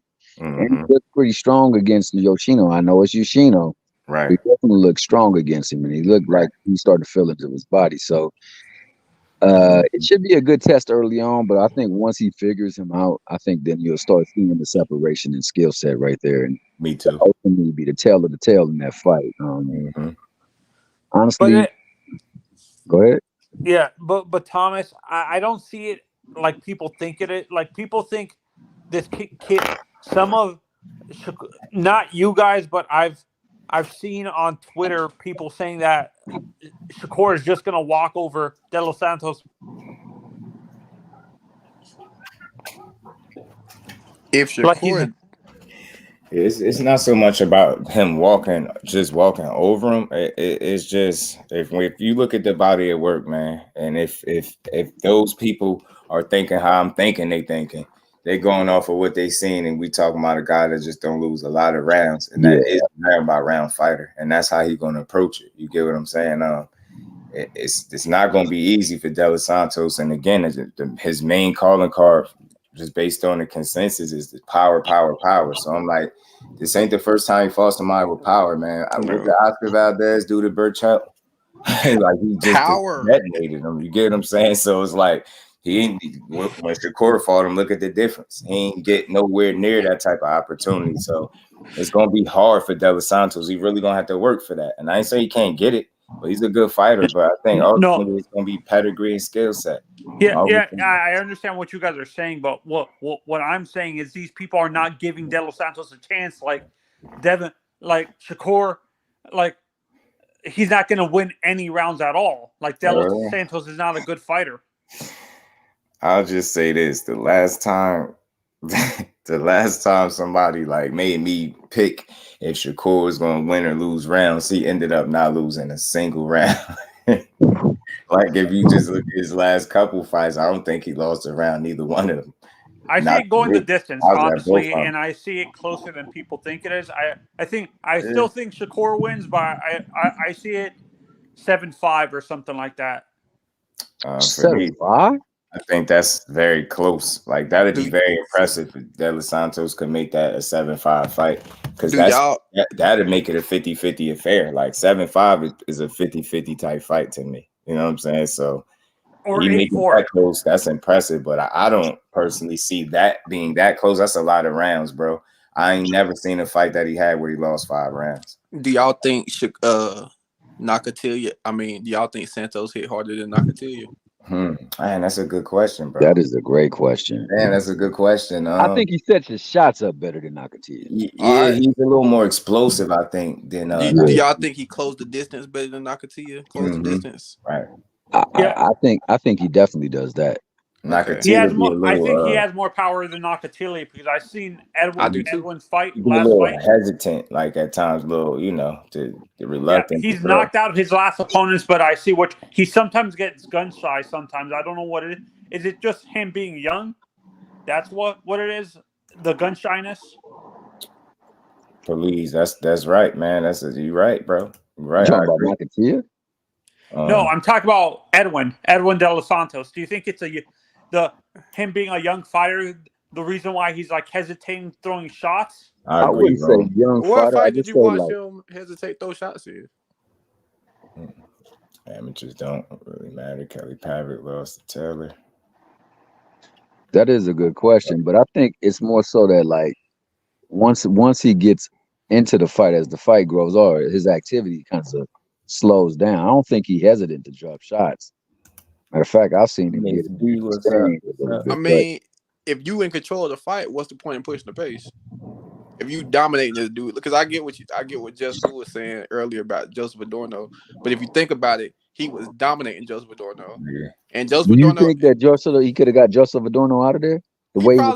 He probably could have, but Joseph Adorno ain't no scrub. Like but he just on that night. And I like the performance. It's not bad. It's not bad, but it's just that you left that little room there, and I'm like, you should have just pressed him out, because it's like when Hitchens do that, they get on his helmet. He's not being mean enough, and I'm like, and here you go, a guy with real punching power. You got the nerve to let up off a guy that's offering not the most resistance. Like, salute to Joseph Adorno, but that was his worst performance. Like offensively, that was the worst performance I seen from him. I was like, wow. I thought De Los Santos' power might have been a bit much for him. That's why I know the dude got some eye, because I ain't never seen Joseph Adorno shell up like that. I was like, this dude must be hitting, man. but that's what I'm saying. If Edwin De Los Santos got Joseph Adorno, I'm busting you up, and you won't even press the action. Because I went back and watched the Jermaine Ortiz fight. That was a pretty good little scrap. Right. But he's saying, like, if he busting you up like that, and you know you down, you know you losing every round, and you still won't come at me. Right. He broke my brother.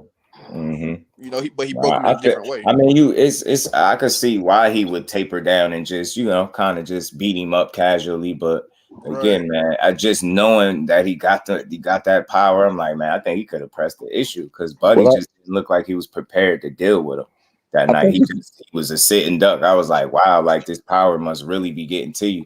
And he said something after the fight. I don't know what his issue was, but he said something. But I know he knew it was a bad performance.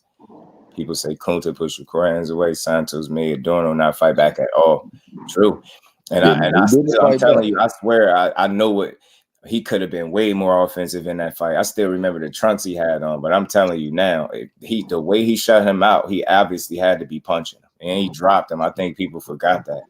It's just that's not a good performance to point to when you're trying to say somebody did bad. It's hard to make a case when you win every round, and that think about what the expectation level is of you. If you win every single round, drop a guy, and the only takeaway is he ain't do enough offensively. It's like, what? And, all right, I see that, but it's just not a bad fight. It's just not his best fight offensively. No stretch of the imagination. Like one of his best offensive performances to me was Jamel Hearn. Like I think he really felt like he was putting them hands on that man. So he did. It's fun to see how he approached De Los Santos, but He's gonna have to be smart because I know this dude got some power. But I'll say about midway through the fight, I want to see if it's gonna be an adjustment in approach. Next gen, how many rounds do you give Hearn in that fight?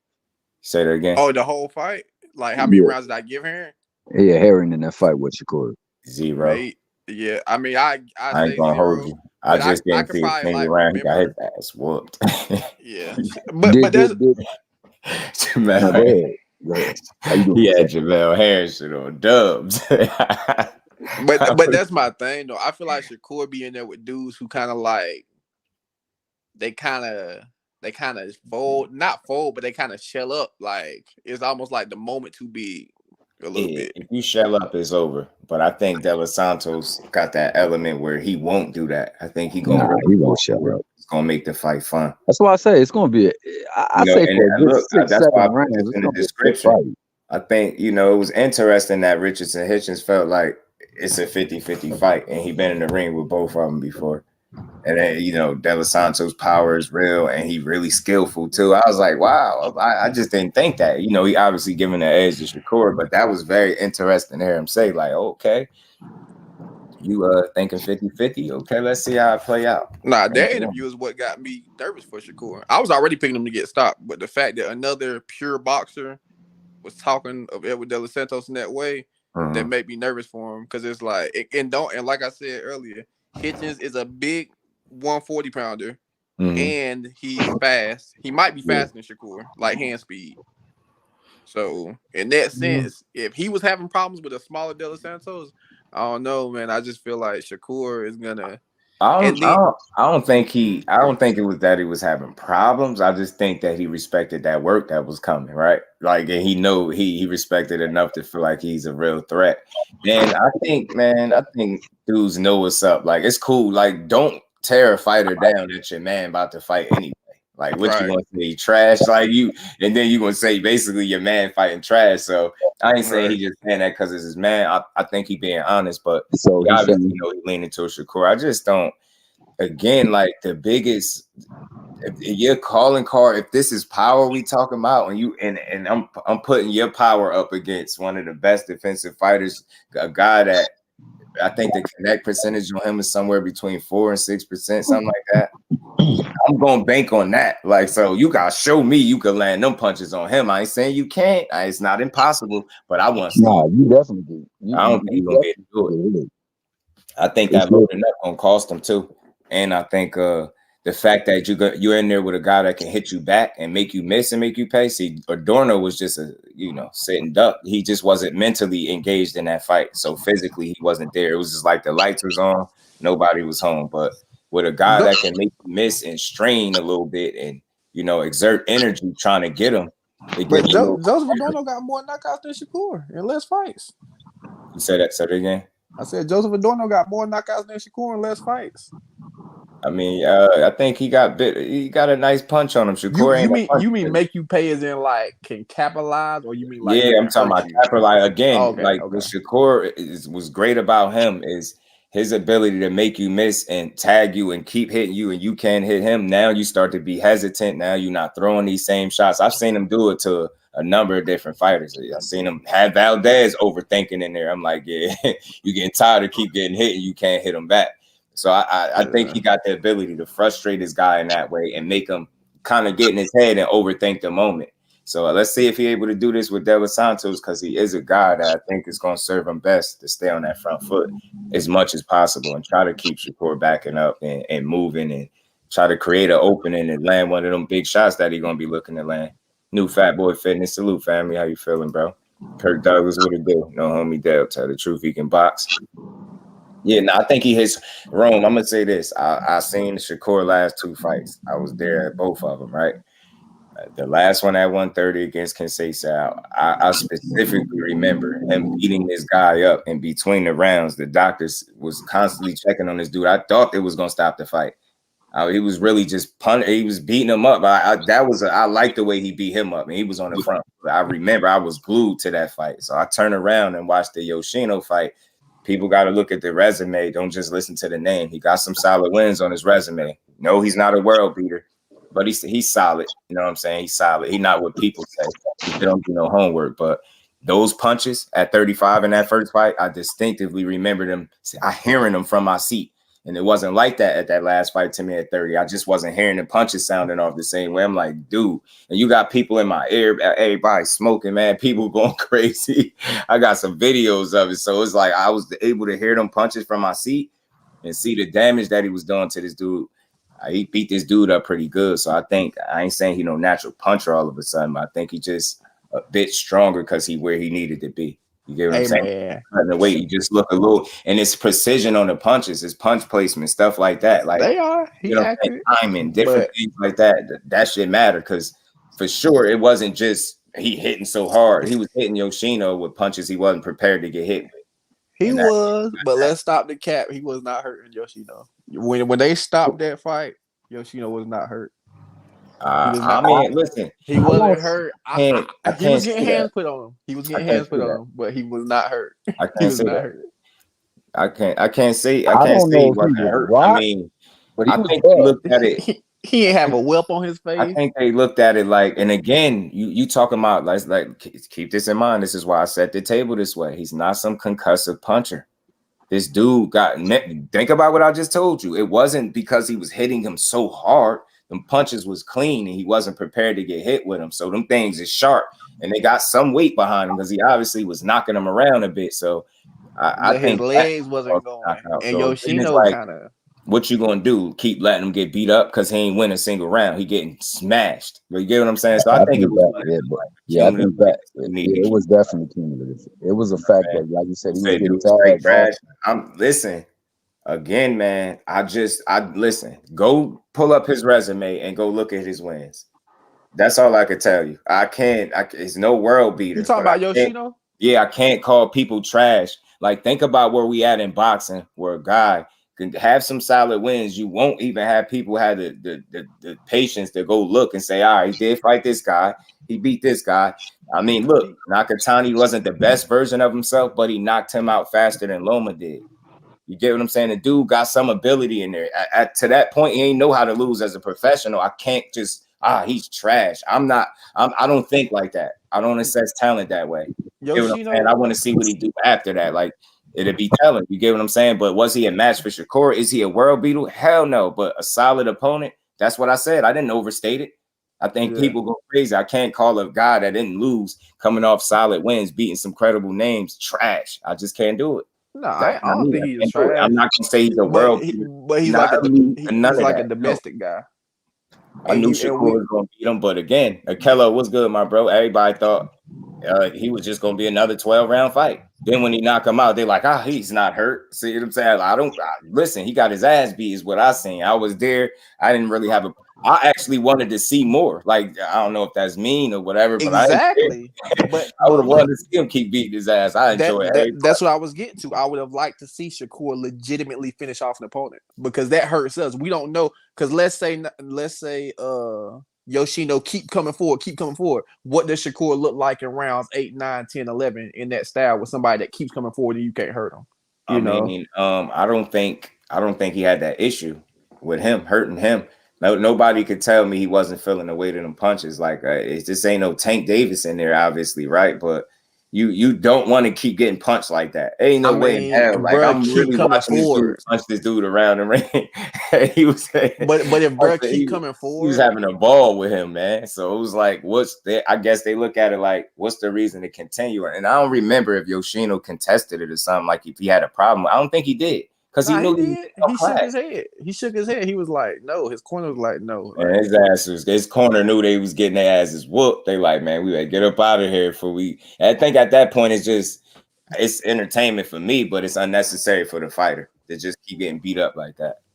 Yeah. It was, but like I said, just for that's what I said, man. He put hands on that dude, man. And I don't know. Yeah. Let's see. De Los Santos should present a tougher challenge, right? People feel like they feel like he can stop him. I love to hear this because I feel like, we always rock out. We're gonna be here live for the fight. So you know what I'm saying? So we're gonna be talking about it. Y'all gonna see it.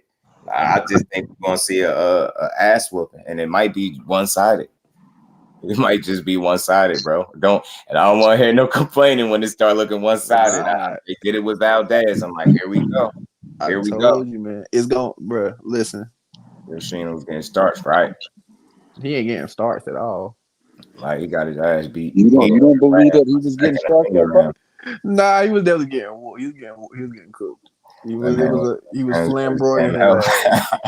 I mean, it didn't look like he took much damage, but I mean, he was getting hit. He was getting cooked, but he and that's why I say, no like, I think that's a matter of, like I said, he ain't no crazy big puncher, but it's the combination of things, throwing the correct punches at the right time. It was the cleanness of the way he hit. For instance, think about Rashidi Ellis versus Villa.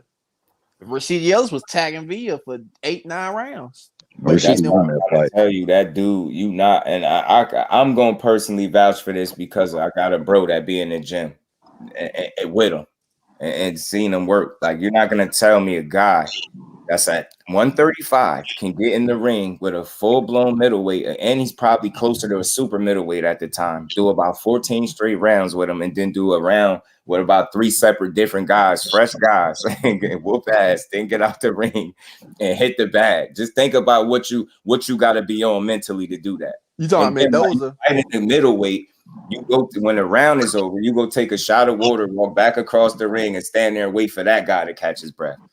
Like, just think about the mentality of a fighter. You think somebody his size gonna really have him tired in a 12-round duration of a fight, where more than likely he's gonna be controlling the pace because he controlled the distance and range better than anybody. Saying, and here come my bro, here come my bro right here, man. So, talk to me, man. What's good, bro?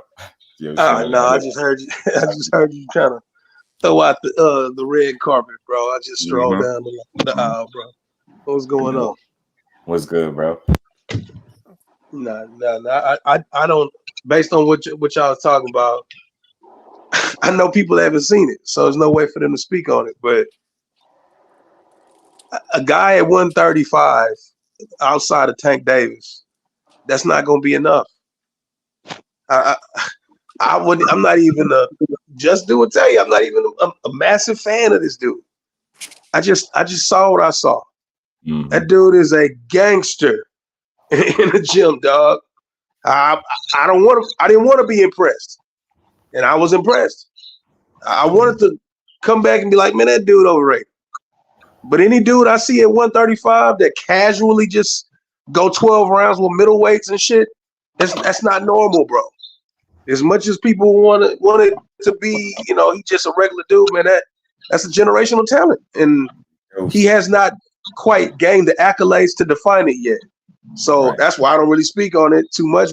But that's not just some regular. I'll tell you this much: if De Los Santos beat Shakur Stevenson, he's a fucking generational talent. Now let that sink in. Mm-hmm. Yeah, his whole world will change. And when you look at that says something. Like, if De Los Santos is to be successful, that'll be an upset. It'll be the biggest one that you've seen in a long ass time, and his world changes. Shakur beating him, it don't really change his world. Get what I'm saying? This solid win, another one with people already complaining, but I'm glad that the temperature in here is people really respectful of De Los Santos. That's good, because I like to hear that. I'm on that side for boxing. Stop trashing every opponent. I can't do it. Like, what are we watching if we just watching all bums? That's what y'all telling me. Guy lose one time, a split decision, all of a sudden he a bum. I'm like, I just can't get with that, man. Is it the elite, the cream of the crop? Probably not, right? But we know who those guys are. And hey, Josh, you seen that video where that old man boxed that young dude with the little bun or whatever in his head? The old dude punches his head a couple times and then starts cornering the ring, and then he throws a couple of punches and gets the boy out of there. Right. That's what we do.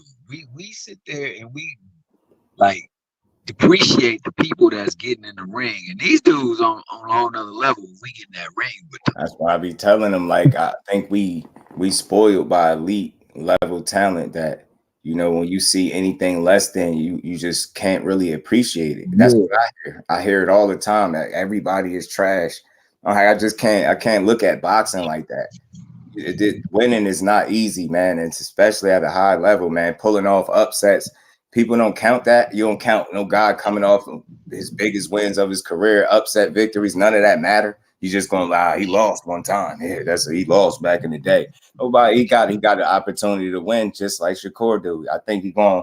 I don't expect him to lay down, but it's levels, man. And I ain't about to sugarcoat it. I'm either gonna be real right or real wrong. He's gonna dominate him. Whether you like the performance or not, I already see people complaining. If he do him how he did Valdez, they're gonna complain.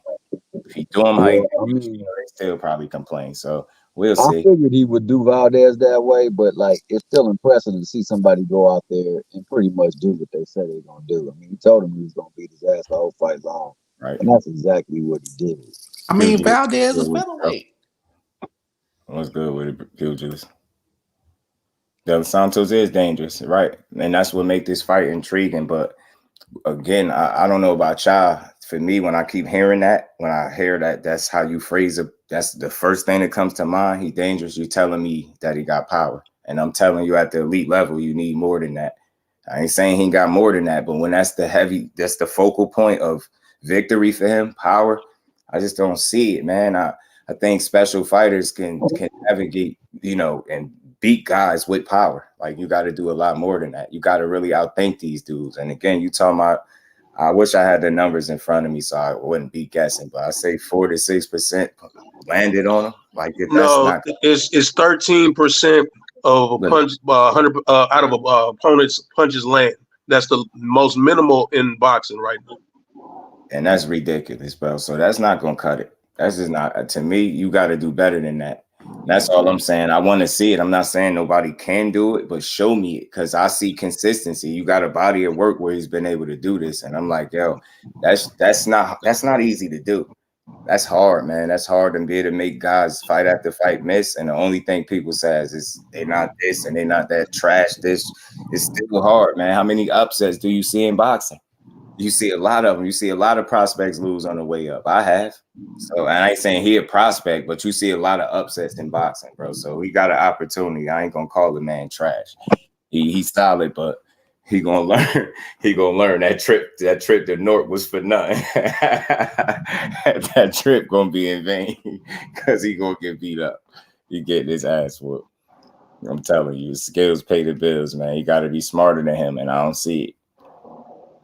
I think where he loses, bro, ain't because he has a lack of power or anything like. I just think the IQs are completely different, and I know a lot of people ain't. I said this before. I'm gonna say it again. A lot of people ain't got a chance to watch him work, like in the gym and sharpen himself in the ring and what he do and his tools. And the dude's IQ is ridiculous. It's astronomical to where coaches don't feel the need to tell this nigga shit. I mean, I've seen it. You know what I'm saying? I mean, I've never seen somebody at that division right now with that type of gas tank in the gym with middleweights, bro. That shit was shocking to me. That a middleweight that can drag you in the mud, who was actually attempting to do it, he was trying to find a way around it and outthink him, and he was doing it. And the dude is spectacular dude, man. And like I said, I ain't a fan of the dude. I just saw what I saw, and I'm not gonna lie about what I saw. Mm-hmm. Yeah, no, I don't believe you lying either, man. I mean, the dude is just. I'll say this too, Rome. It was lower at 1.2, but I'll say this, and I don't know if this sounds like an excuse. I watch closely, and when that guy feels like he ain't got really much to worry about, like your power ain't that. His ability to come forward, and he'd take shots, and I've seen him take shots, but again, they're just not effective enough to damage him, and he'd be comfortable in the pocket fighting you. And I think, you in the fire more, you're gonna get burnt a little bit more. But as you can see, he's never really out of position. He's just smart. He's smart. He always ahead of the curve. I think he'd be 2 steps ahead of his guy most times. So I expect to see the same thing on November 16th. I think he's gonna do the same exact thing he's been doing, bro. So you think at some point in the fight he's gonna be coming forward to Edwin De Los Santos, like sticking and moving, taking shots and landing his shots, more effective shots. Only if he feels like that power ain't what people say it is. Like again, if it's something to worry about there, then I think his approach obviously changes, because That's where he separates from everybody else. He ain't gonna give you the shot you want because people want to see it. You get what I'm saying? He gonna make you earn it. So all right, and we just said we all agreed that we all think De Los Santos got more power than Nakatilia. We seen how he fought Nakatilia. So let's see what he do. Again, maybe you might see that kind of performance. It's possible, but shit, if you 12 zip him, I mean, could I be mad? What could you say? I mean, I just see intelligence there. Like every fight can't be this offensive assault that you want it to be. You just can't. It just can't. You can't allow it. And again, I ain't saying fight scary, but I do want to see. I want to see him really try to make a statement. I think he could do it, despite him having power, because I think he's that skilled. I just think power is just not enough, bro. So I think it does matter how he wins at this stage. Because one of my main gripes I've always had with Shakur is the fact that we compare him to Floyd Mayweather, but the fact is the style that Floyd Mayweather fought in at Money Mayweather, that's how Shakur fights now. But that's how Floyd Mayweather adapted his style to fight bigger, stronger opponents. So as Shakur moves up in weight, is he going to keep adapting his style and just refine it? Or is he going to have to start doing some other stuff? Man, yeah, I mean, that's a good question, bro. That's fair. I think we just have to wait and see. I just feel like when you understand the game to the level that he does, I think you're gonna always be fine. Now, I could be wrong as hell, but I just don't feel like I am. I just think he got it, yo. I think he one of them. Oh man, you can definitely tell. I don't know why people would even question the fact if he has it or not, man. You can see it. It produces itself on television every time he takes the TV screen and puts it on in the ring. You don't just beat people 12 zip and you don't have it. It's hard to accept people out. Doing that to a champion. Do that to a champion, and people overlook it because he was up there in age. But I'm like, bro, we got to be better boxing fans. That's impressive. I ain't gonna say he was the best champion ever, but get a young man. You talking about Jamel? Yeah, it was people that literally was, and I just got off the phone last night with somebody that told me one of his people bet him that Jamel was gonna beat Shakur. And he said by about the 5th round, he was already sending him the money. You get what I'm saying? Like, I told people, you'll be lucky if he went a round or two, and I'm being very generous. And look how that one side of that fight was. It just wasn't close. And then he's old. He's supposed to do that. It's like, bro, well, y'all was betting against him. Now he was supposed to do it. Which one is it? You literally lost money. People were losing money. So I'm like, man, you just gotta appreciate what you're seeing in front of you, man. I see a kid that's got it. That's what I see. Man, I've never been in the gym with Edwin De Los Santos, bro. But what I will say about Shakur is, bro, you know the story because I sit there and hit boys up and let people know. But even on days when he's not supposed to be there, yeah, he's overcommitted to developing what he does. Right. You know, on an off day, come in there and spar middleweight when you're not even supposed to be there. You're supposed to be resting or whatever. Right. But he know that there's gonna be some type of different competition in his gym. He gotta be there. The people like that are dangerous, bro. You know what I'm saying? And I think a lot of people don't get a chance to see that competitive nature away from the camera. You know what I'm saying? The same competitive guy they see on the camera, that's the guy that's there when the lights is off. Dude ain't got shit for Shakur. We gotta stop the match. He ain't got shit for him. He fucker on knocking his ass out. I love it if he stopped. Man, I ain't even got my thing on, but I know that's my guy, Jonathan, right there. Yeah, you already know I'm going with Shakur for this fight. Dude ain't got shit for him. Know it. Well, I mean, I think it's gonna be. I think it'll be as big as close. You don't even think that. Right. You don't think that. And you know, feel a fight again. The only thing he didn't do was more offensive. Do y'all know who Tonjay Teasley is? Tommy. He either way got a chance in hell. Right. I think he gonna stop Shakur, bro. For real. Y'all think get the fuck out of here, bro. All right, next you know what I'm saying? I'm gonna go back. I heard that too, though. I mean, I hear people say that. That's not a foreign idea. People say that, you know. But all I say to that is, I want you to write that shit down, and then after the fight, go look at that shit again. No, I'm serious, because what's gonna happen is they gonna say, "Oh, he gonna stop him," and then when it don't go that way, they go, "Man, that nigga a bum. He wasn't all that." No, he's exactly what that damn paper say. Remember, he a world beater. Listen, look, I fuck with Ryan Garcia. I think Ryan Garcia gonna be the one at 140. I would be worried. He gonna be the one to do what? He gonna be the one. Just look. Hey, Ryan. That's all you need to know. He gonna be the one. I like Ryan, bro. But look, he gonna be the one. Look, if Ryan Garcia's comeback fight was Edwin De Los Santos, I would be scared. Right. Promise you, I'd be scared. I would too, considering that nigga's skills is limited. I mean, yeah. But just consider. But look, let's think about it, though. On paper, Edwin De Los Santos prospect just beat a Rayo. Coming up, just beat up another like mid-level, I guess B-level, C-level fighter. What happened before? What happened before the El Rayo fight? We had this conversation last time I was here. I can't even find that fight online to watch. All right, that was only 2 fights.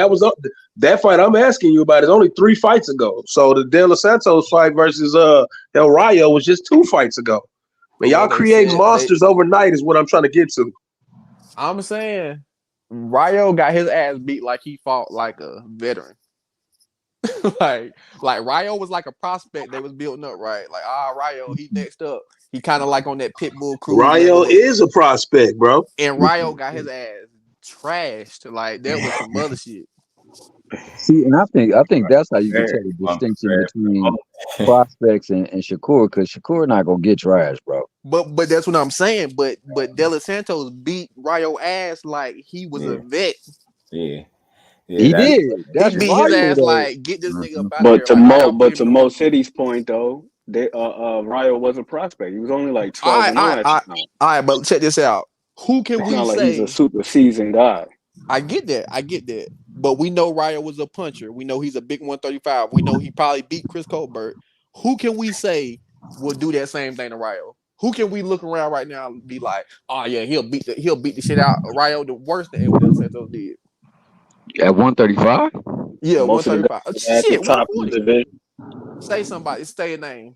At 140, I'll give you a litany of names, bro. Let's not do that. Let's stick to 135. Stick to 135. Who can we say beat his ass like Edwin De Los Santos beat his ass? I mean, For real.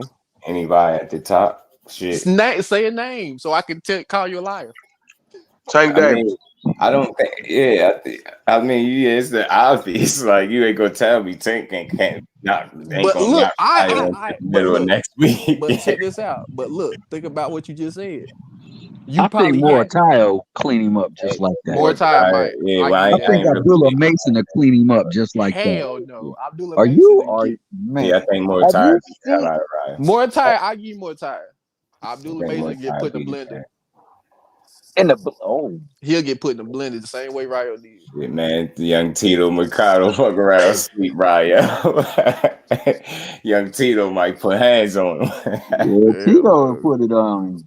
But what I was saying was you had to go straight to the top. Tank can do it. Now who else? I got 130-pound Oshaki Foster giving El Rayo a boxing lesson. Yeah, he might. And dog, what it do, homie? Said Ryan Garcia ain't better than Rolly, dude. It's so predictable. It's crazy. After seeing the way Rolly looked though against Barroso, it's crazy. I feel like Ryan will beat him. Because I feel like he Rolly a running. Ryan gonna try. He ain't gonna lay down. I think he'll run this because he gets. Well, I think this next fight for Ryan will show people whether or not he's the goods or not. Yeah, it's a good fight for him, man. It's a risk. Definitely a great fight for him. I appreciate it. It's a risk with a guy that could punch him into the middle of next week. So I want to see it. I like it for him, man. I hope he make me an honest guy, man, and really go out there and take this shit serious, bro. Going back to what you were saying about Barrios and Boots, that's not a good fight for Barrios. Nah. Boots is not a good fight for nobody.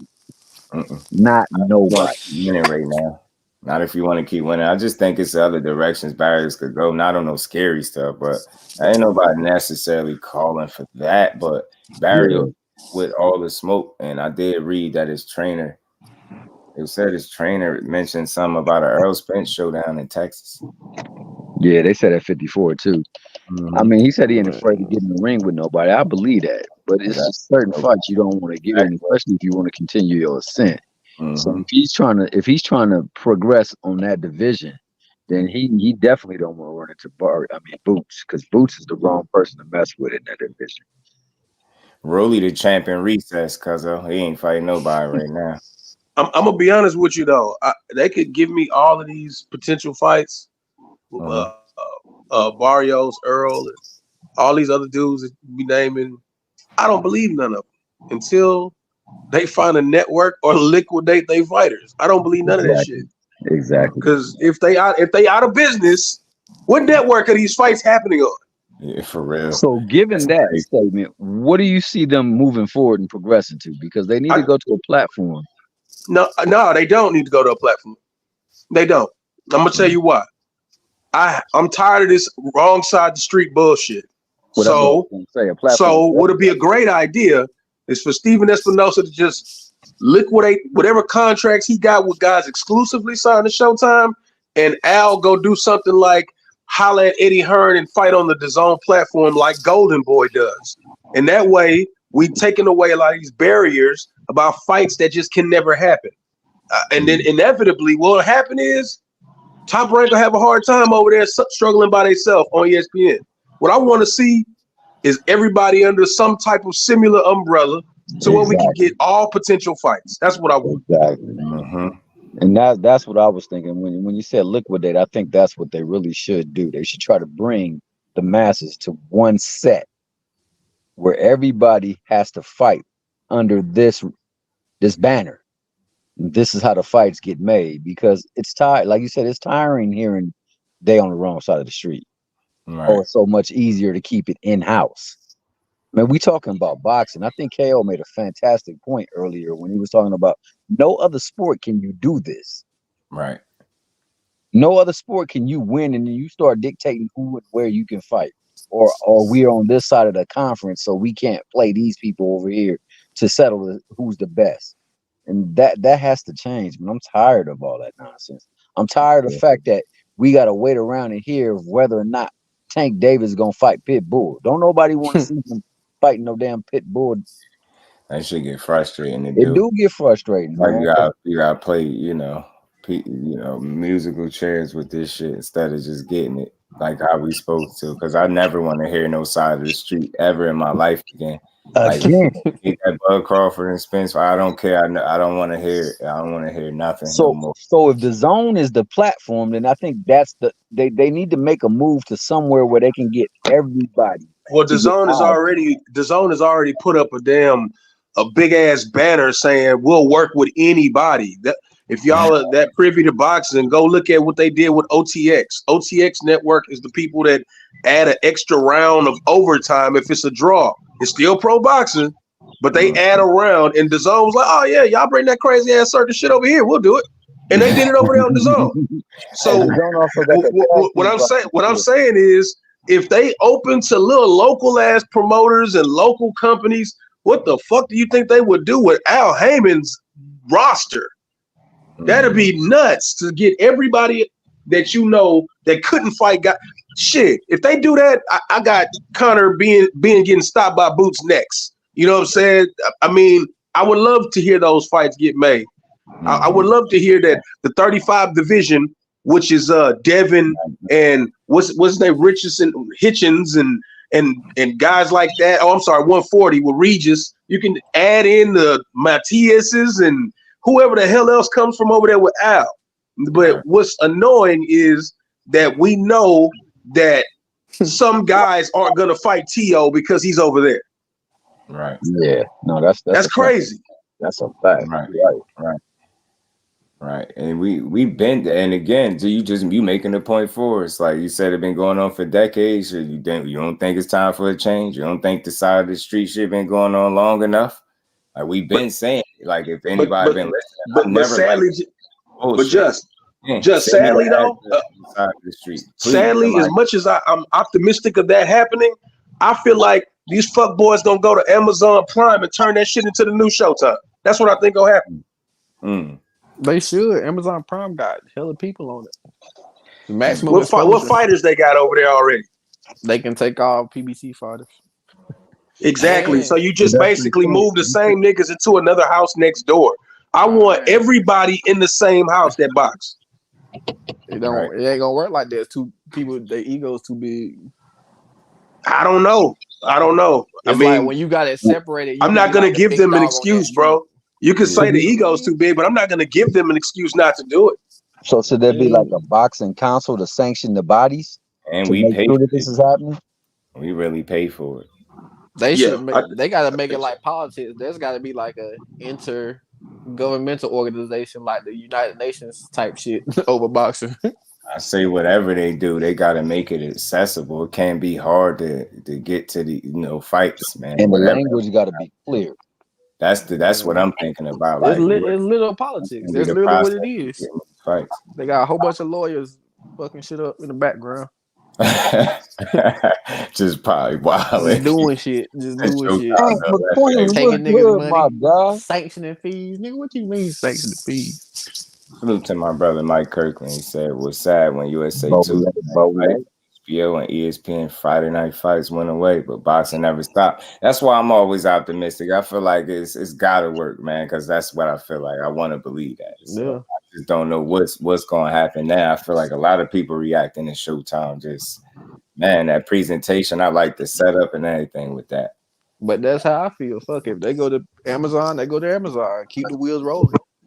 NFC and AFC. Yeah, but if it keeps the wheels rolling the same way it's been rolling, then they need to fix the damn wheel. But what happened this year? We got some big fights this year. We got some crossover fights. Because it was a goddamn fire sale going on at Showtime, bro. Open your eyes, bro.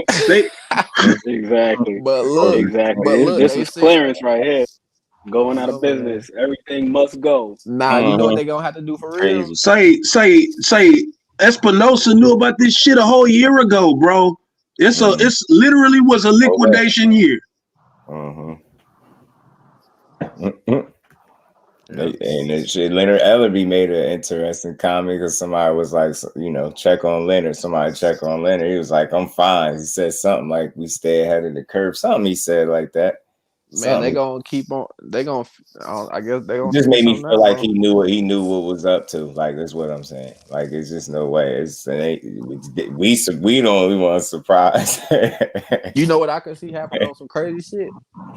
Like down the line, I could see like Jake Paul and them becoming promoters and like promoting fights. Right. Because it's like you can't argue with the numbers, bro. Like, hey, bro, what network he been working with the most? Think about it. The Zone. And the Zone is like on some WWE type shit. It's like when you watch the Zone, it's like some other shit. That shit be funny as fuck, though. Nah, but to Mo City's point, they accept everything, man. Because it's not just. I just like that's why I said they deal with too. I just liked it, man. I did, but again. I think change it gotta happen. So maybe it's something good to come out of this. I think people just panic too fast. I'm not a fan of seeing, I'm not a fan of some of these conversations. People like cheering it on and think they making it as if, I don't know, people going broke. It's the same old song and dance. We've been hearing it for years, man. Right. It's probably top rankers. Yeah, I think that PBC has become synonymous with a particular group and those who are opposed to that or diametrically opposed to it. They're rejoicing in this. But I'll say this too, as a boxing fan, as boxing fans, we should also support some of these smaller cards too, because we're always looking for the big names to get in the mix, and we overlook some of these other platforms that are putting on quality cards just because they're not stacked with a bunch of recognizable names. Like that, shout out to my guy William Old School. We was over there watching that Pro Box card last night. That joint was action packed. We had like 3-4 knockouts on that joint last night. And my whole channel, my whole channel is driven behind that. That's what I had you. Okay. I need to sub to you immediately. Shout out to L Dub too, because L Dub he be posting a lot of cards on his community posts, cards that are going overseas. Like he had the joint last week where they was fighting in like Dominican Republic or something like that. Small card, quality too. It's quality boxing. But again, a lot of us, we care more about the names than the action going on in the ring. So like, do we want quality fights, or do we want to see these specific names mixing it? Right. A lot of those big names that we talking about, they come from these cards. You know, the local one out here in Houston, you can't find a local promoter that I don't know or don't patronize. They fight. I'm going to go because I rock with boxing. So, and the irony in that is, I'll go there 3, 4, 5 years ago and see a Quentin Randall, see a Marquise Taylor, and then here we are at what we are today. And Quentin Randall's fighting on November 16th on the Shakur. What I'm saying is, in order to recognize these guys that are great, you got to watch where they start from. You know what I'm saying? And that's what my channel is based on. A bunch of fighters from everywhere that fought somewhere in or near around Houston or Texas, and I got them on the card. Right. I respect that, man, wholeheartedly, because you're absolutely right. That's where it starts, man. What's his name? Najee Lopez put on a hell of a performance last night. Puerto Rican cat. He was fantastic last night. It's like, yo, we got to look at these guys, because then, like you just said, it might be a year from now, we mess around, we see these guys on the zone, and then they look like they're brand new fighters, like they just came out of nowhere. But to your point, Mo, they started somewhere. You know what I mean? So it's like, why not get a jump start on that, checking them out? I missed that fight, but I've seen some clips of it. Seen stoppage. And that's my favorite part of the game. And I don't really care when they turn into multi-gazillionaire fighter. I don't give a shit at that point. I love seeing it when the motherfucker, bro. I know it's become regular, and shout out to Just Do for having my man on the actual interview. But I've watched Marquise Taylor skateboard to the damn gym. I watched him ride bikes and get rides, and I've watched other named guys start from nothing. And I see the hunger. You see the way they fight. You see they drive. They driven. They refuse to go out there and just lay a goose egg because they got so much on the line. They got to work after this. You know, that part of the game is intense, man. And I really appreciate that part. You know, not just when the dude getting $3 million guarantees. Right. Y'all know the guy's name Will said from Australia last night? I can't remember, but that Tapia and Robles fight, that fight was good too, man, on that Pro Box card. Fight was great. And to your point, you know, it is extremely gratifying when you can watch somebody from the beginning. Like, I remember watching Bud when he had the little dreads. Me too. I never thought that he would be like where he is now. Same thing like with Errol Spence. I remember they had the vignette when he had the American flag tied around his head and everything like that, like going to his pro debut, one of his first interviews where he was talking about the guy so hard couldn't feel his leg. And I know my guy Justin following Shakur since the beginning of his career, even coming out of the amateur. So it's extremely gratifying to see these guys take that progression to the next level. Right. Hey, can I ask a quick question to the panel? What's going on, fellas? Yeah. Hey, I just checked in, man. I just got a quick question, and I gotta sign off. But I'm just curious, man. You know, I hear like a lot of doubt and sort of like uncertainty. You know, when it comes to PBC, do you guys view them as being usually ahead of the curve or behind the curve? I'm just saying it's somewhat of a rhetorical question. I believe that parts of PBC are ahead of the curve and parts are behind, and that's the way they function in normality. If Steven Espinosa and Al are been aware of something, they don't let everybody know what they're aware of, and you know it only goes to the people that need to know. So as far as being ahead of the curve, maybe at times they are, and then there are times where they aren't. You've seen now. Have you seen any fighters panicking like publicly, like sort of like with like Adrian Broner was some time ago, which was a little bit weird. Wasn't he just saying he wanted to get back with Al Haymon? I'm just saying, like, sometimes you got to, like, read between the lines. Like, if I see a bunch of fighters, like, with their head down publicly, like, when they're not happy, generally, I mean, they talk. Right. But I don't hear anybody, like, worried, nothing. You hear, and usually, I mean, even when they make the announcements for their fights, they keep it real quiet, just like how everybody thought it was Jamal Charlo, but it was Jermel. And right now, everybody's saying it's going to be DAZN. Like I was telling Just Do the other day, I said, if they were going to DAZN, I don't think they'd have a card on December 9th, the same day as Devin Haney versus Regis Prograis. So you might as well mark DAZN off the list, right? Right. And ESPN has a huge vested interest in UFC, and I don't think they want to battle back and forth. I mean, that's been an ongoing, like, there's been an ongoing undercurrent of a battle between UFC and boxing. They've been trying to verbally jousting or trying to, right? So, and then you got to remember, like last time when Al Haymon decided to take it to when he decided to go back to network television, people were saying it was going to be a failure. But then what happened? Then all of a sudden Top Rank. So that's what my point is. Like, you know, you're dealing with the top. You're dealing with the very top of the sport, not the middle of the sport. Like what you should be asking. What you should be asking is what's next for the other promotions that are with other companies, because at some point their contract runs out, and the reality is like they're usually the followers. So those executives that are going to be at those networks are going to be like, well, if CBS and Showtime were in it for this long and they drop out, maybe we should do it too, or maybe we need a better deal or something. Like that's what you really should be concerned with, because they just had PBC just had a very successful year, so it seems. Anyway, that's all I got, man. I'll listen. I just wanted to point that out real quick, but I'm enjoying listening to you guys. Hey, no problem, man. You guys are doing a great job. I'm enjoying it. Appreciate you. All right. Is Shakur Stevenson part of the Snack program? I think he worked with Snack. There's a lot of the fighters work with Snack. Nigga, my grandma was Snack. All right. I'm trying to get me some snack, man. I need to hit Victor Conti up, man. I'm trying to get swole out here, man.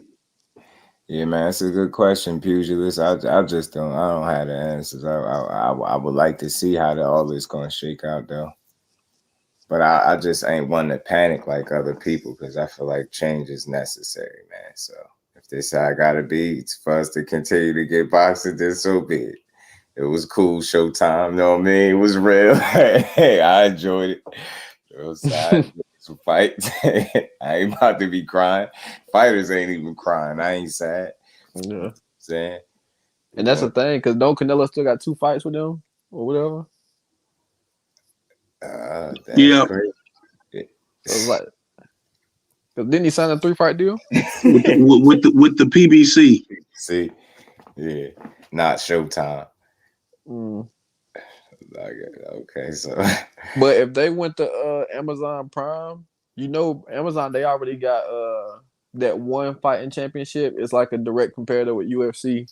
So it's I seen that, bro, and a lot of people rock with that stuff too. Yeah, I fuck with it. My uncle, he real big into it. He be telling me about like the good people and stuff. So they kind of already got a background in like fights and stuff, and they might pick up because ain't Bellator getting dropped too and all that. Everybody, bro. Yeah. So I don't know. Somebody might pick it up because them people, they still got fan bases. That's right, Bill. Money. If you can't get them, we jumping them. Don't even worry about it. You know what I mean? Yeah. We ain't losing. I'm curious as to what the model would be like if they were to go Amazon Prime. Like that's what I'm curious to see. You mean in terms of promoting and stuff? No, not necessarily the promotional side of things, but I guess part of it is that, but also just pricing, whether or not a majority of these cards would be free, kind of like how they used to do just Saturday night fights on Showtime. Because the past 2-3 years, it seems like damn near everything has been pay-per-view. It's been pay-per-view crazy. Yeah, and there's been a lot of fights where it's like, this doesn't necessarily warrant being pay-per-view. How do we get to these fights, though? You know what I'm saying? How do we, were we watching it all? You say Amazon Prime? Like, Is it easy to get to it though? I mean, don't make it. I mean, they did NFL on Amazon Prime, didn't they? NFL Thursday Night Football or whatever. I'm not even sure. Showtime fighters actually signed a contract. I think that's what the probably the mix up is. So people feel people are with Showtime. So when Showtime go, then everybody I don't think that's the case. Remo said people act so crazy that Showtime made the decision, but if PBC was like, we need a bigger platform, then that would be an issue. True. That's a good point, Remo. All right, just do J Hardcore. The coaches and trainers, right? You know what I'm saying? Because we ain't losing. You know what I'm saying? And we got to get you. All right, while we at it, we got to get you the gloves that Mike Donna had. You know what I'm saying? Got to go holler at Margarito. Somebody got to go get in touch with him. You know what I'm saying? Let us know. We want you to get them same raps. You know what I'm saying? You get there with John Fury. Getting there with John. Thursday Night Football is on Prime. Okay. Yeah. Yeah, that's what I'm curious to see. Are they going to go back to a more so because I know with the pay-per-view thing, a lot of that is tied into how the fighters get paid, things of that sort. And Kello was good. He said they got rid of Bellator first. Fish Grease was good with it, bro. You've been busy. Don't work too hard over there, bro. That's what my guy Mo City. I had to subscribe. I'm about to binge all these videos. I'm telling you, found something that you like, bro. You a junkie. I'm about to be binging. That's for you. I don't need to know anybody's name. Like I told you, I literally watch guys box in wheelchairs. I watch drug addicts box in backyards. Like I don't care who's fighting. If hands are being thrown, I'm watching. You're boxing, bro. It ain't my opinion of how the fight went. It ain't me telling you who I thought better. It's just two dudes in a ring in their pro career, either helping or fucking their record up. Nah, true, Bole. That's true. They didn't. HBO went and so did the Mystique of Gennady Golovkin.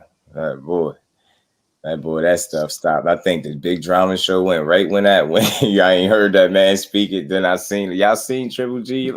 He looked like he been eating a bowl of cookies every morning. G40, bro. That's G40 for real, bro. He embraced being an older gentleman in the sport. But I don't know. Triple G low-key got like that James Harden build though. Like he might look different. I'm telling you right now, right? You look like a lumberjack or something. Yo, Triple G focus, bro. Standing there trying to sell us. What was that? An energy drink? We don't want that.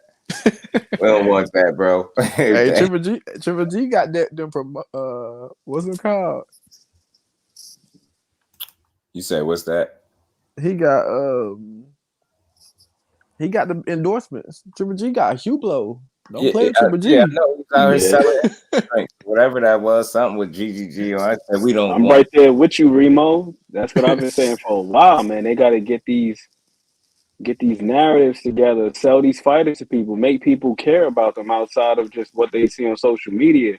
Right. And I think that's the other reason why, personally, I'm not too harsh of a critic or too cynical when it comes to fighters like Keyshawn talking and running his mouth. It's like you have to, because these promoters ain't gonna promote you like that. And he doing a hell of a job if you really take the emotions out of it. You like, yo, you get what I'm saying? He's smart enough to tell you though after the fight, yo, I'm promoting the fight, but yo, just salute to the opponent. Like he letting you know, it's like, are you trying to understand or you just want to be mad?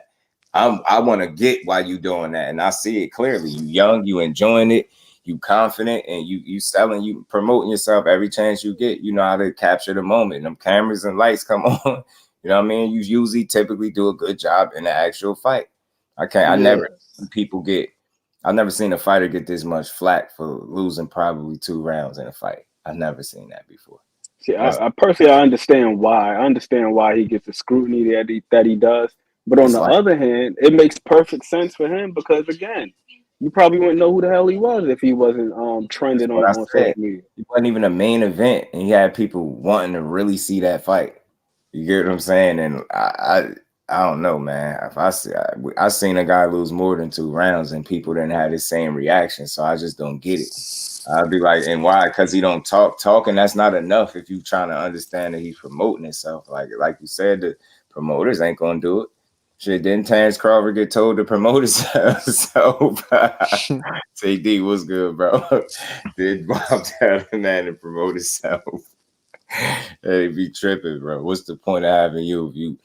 I mean, if I gotta do it, but ain't nothing wrong with self promotion either, man. When you understand the game, I think you take advantage of it. Boxing is a household sport anymore because they ain't got no PS5 or boxing game for the kids. Hey, man, Remo, you talking, man, because they playing, they acting crazy. They done lied. They done made boxing covers and fake fight night covers and fight covers with Floyd on the front, teasing it. But that Undisputed, man, I ain't played it. I just looked at it. I just don't think that's it. I just looking at it. That's not it. Hey, Just, I'm going to tell you another reason why it ain't it. Because somebody like Al Heyman wasn't smart enough to say, hey, check this out, Undisputed. How about you put a unlocked character for $1.99 to unlock Errol and Benavidez and such and such and such and such. Man. They didn't even seize that moment. You know what I'm saying? I mean, I do blame these game makers, but I also blame boxing for not seizing the moments that's in front of them. You know they eventually gonna drop this game, whether it's trash or not. But it'd be great to get your guys on there. Right. What happened to those days where the boxing game was, a game period of the sport was the thing? Like how boxing just gonna die out like that? How they gonna you can't just stop making fight nights? Like what y'all on? At this point, ain't even up to y'all. Like it's starting to get crazy out here. What y'all on? How we don't got a dope ass boxing game? All this technology, we can't get no boxing game with the actual fighters on it. Definitely need the boxing game. Because that downloading characters on Fight Night from years ago ain't cutting it, bro. Graphics is whack. What's trying Steel City Interactive? They trying with that Undisputed. Undisputed is actually pretty solid. It's decent, but they're a small team. I definitely watch gameplay. It's smooth. It's something about it. Looking at it, I'm just like, I can tell if I played it, I wouldn't really care. Like it didn't capture me like a Fight Night would. Just watching it, like I know if I played it, just looking at it, it'd piss me off. I felt that way before I played it. Then when I played it, it's actually pretty smooth. The gameplay is solid, but again, the issue is that they have a small team, so they're developing the game incrementally. Right. And that's the thing. We need a bigger developer. We need EA back in the boxing game. Peace to the bro. They got the team and they got the infrastructure over there. Right. You're right. And my bro Flossie played that. So he was putting me on that, saying he was like up on everything. You know what I mean? He was breaking it down about them having a small team as well. Like, so it makes sense to me. You tell me that ain't money on the table. For everybody to get a little slice of that. You get what I'm saying? Dudes be all weird, turning down opportunities to be on the game. How corny? You corny. Like they said Devin did, but look. You turn down an opportunity to be on a boxing game, yo, you are corny, my friend. But look, he was saying like he was requesting certain things, and he said, but they didn't say they was gonna agree with it. I felt like they probably wasn't gonna put his punching power up like that. I requested stuff. Nah, man, just let them make the game, bro, and just have fun with it. You know what I'm saying, right? Like, just have fun with it, bro. He was probably like, what they gonna put my punch to this, bro? How we don't got a game? I think that's a great point, though, having a boxing game. Crawford is on the game. He is up there. Nah, Crawford. Yeah, he's on Undisputed. Crawford up there, but I got some highlights. I got some highlights with Bud on Undisputed, man. How you can't play with boots and it's on a video game right now, bro? It be dudes on there. Me, bro. You know how that is right now. Wilder is on that game though. Wilder is on. It be dudes on there knocking out Crawford, right? Yeah. Tripping. That's some guys that don't be knowing what the hell they doing on there, man. Tripping, bro. They like, this dude got speed, fast hands. It's funny because my son grabbed the Xbox and downloaded the old Fight Night, And it's funny that the fighters that we be getting Tyson, I think Ali, he always knock Ali out. He just don't know. I find that so funny that he picked that on his own because I'm like, I grew up watching him, and then I go with my phone or the laptop and show him like old highlights of Tyson. Go to the YouTube. How interested he be. Every now and then he be paying attention. Like he know who a couple of these fighters is, but I'm gonna see how much he actually like boxing. Nah, look, this might sound blasphemous, but keep it a man. If Joe Frazier beat Muhammad Ali, Mike Tyson knock out Muhammad Ali. Tyson is prime, man. Could knock out Prime Tyson. Prime Tyson will fold Ali. I don't know, but we seen Muhammad Ali in there with a broken jaw against Ken Norton. That dude Muhammad Ali was tough. Like, he was a hard dude. Nah, bro. Yeah, Ali is a different breed, but it's just funny. On some BS. I went back and watched like Buster Douglas versus Mike Tyson for the first time, like 3 weeks ago. Bro, he was beating the shit out of Mike Tyson. Yeah, real talk. I'm still mad about that because he beat that man. No, but I feel like so was that like nobody had ever seen Buster Douglas fight like that in his life? Like that was like the best performance he's ever done. That had to be for sure. That was like his best performance. Because I ain't gonna lie, they gave him a video game after that too on Sega Genesis. They had that Buster Douglas box.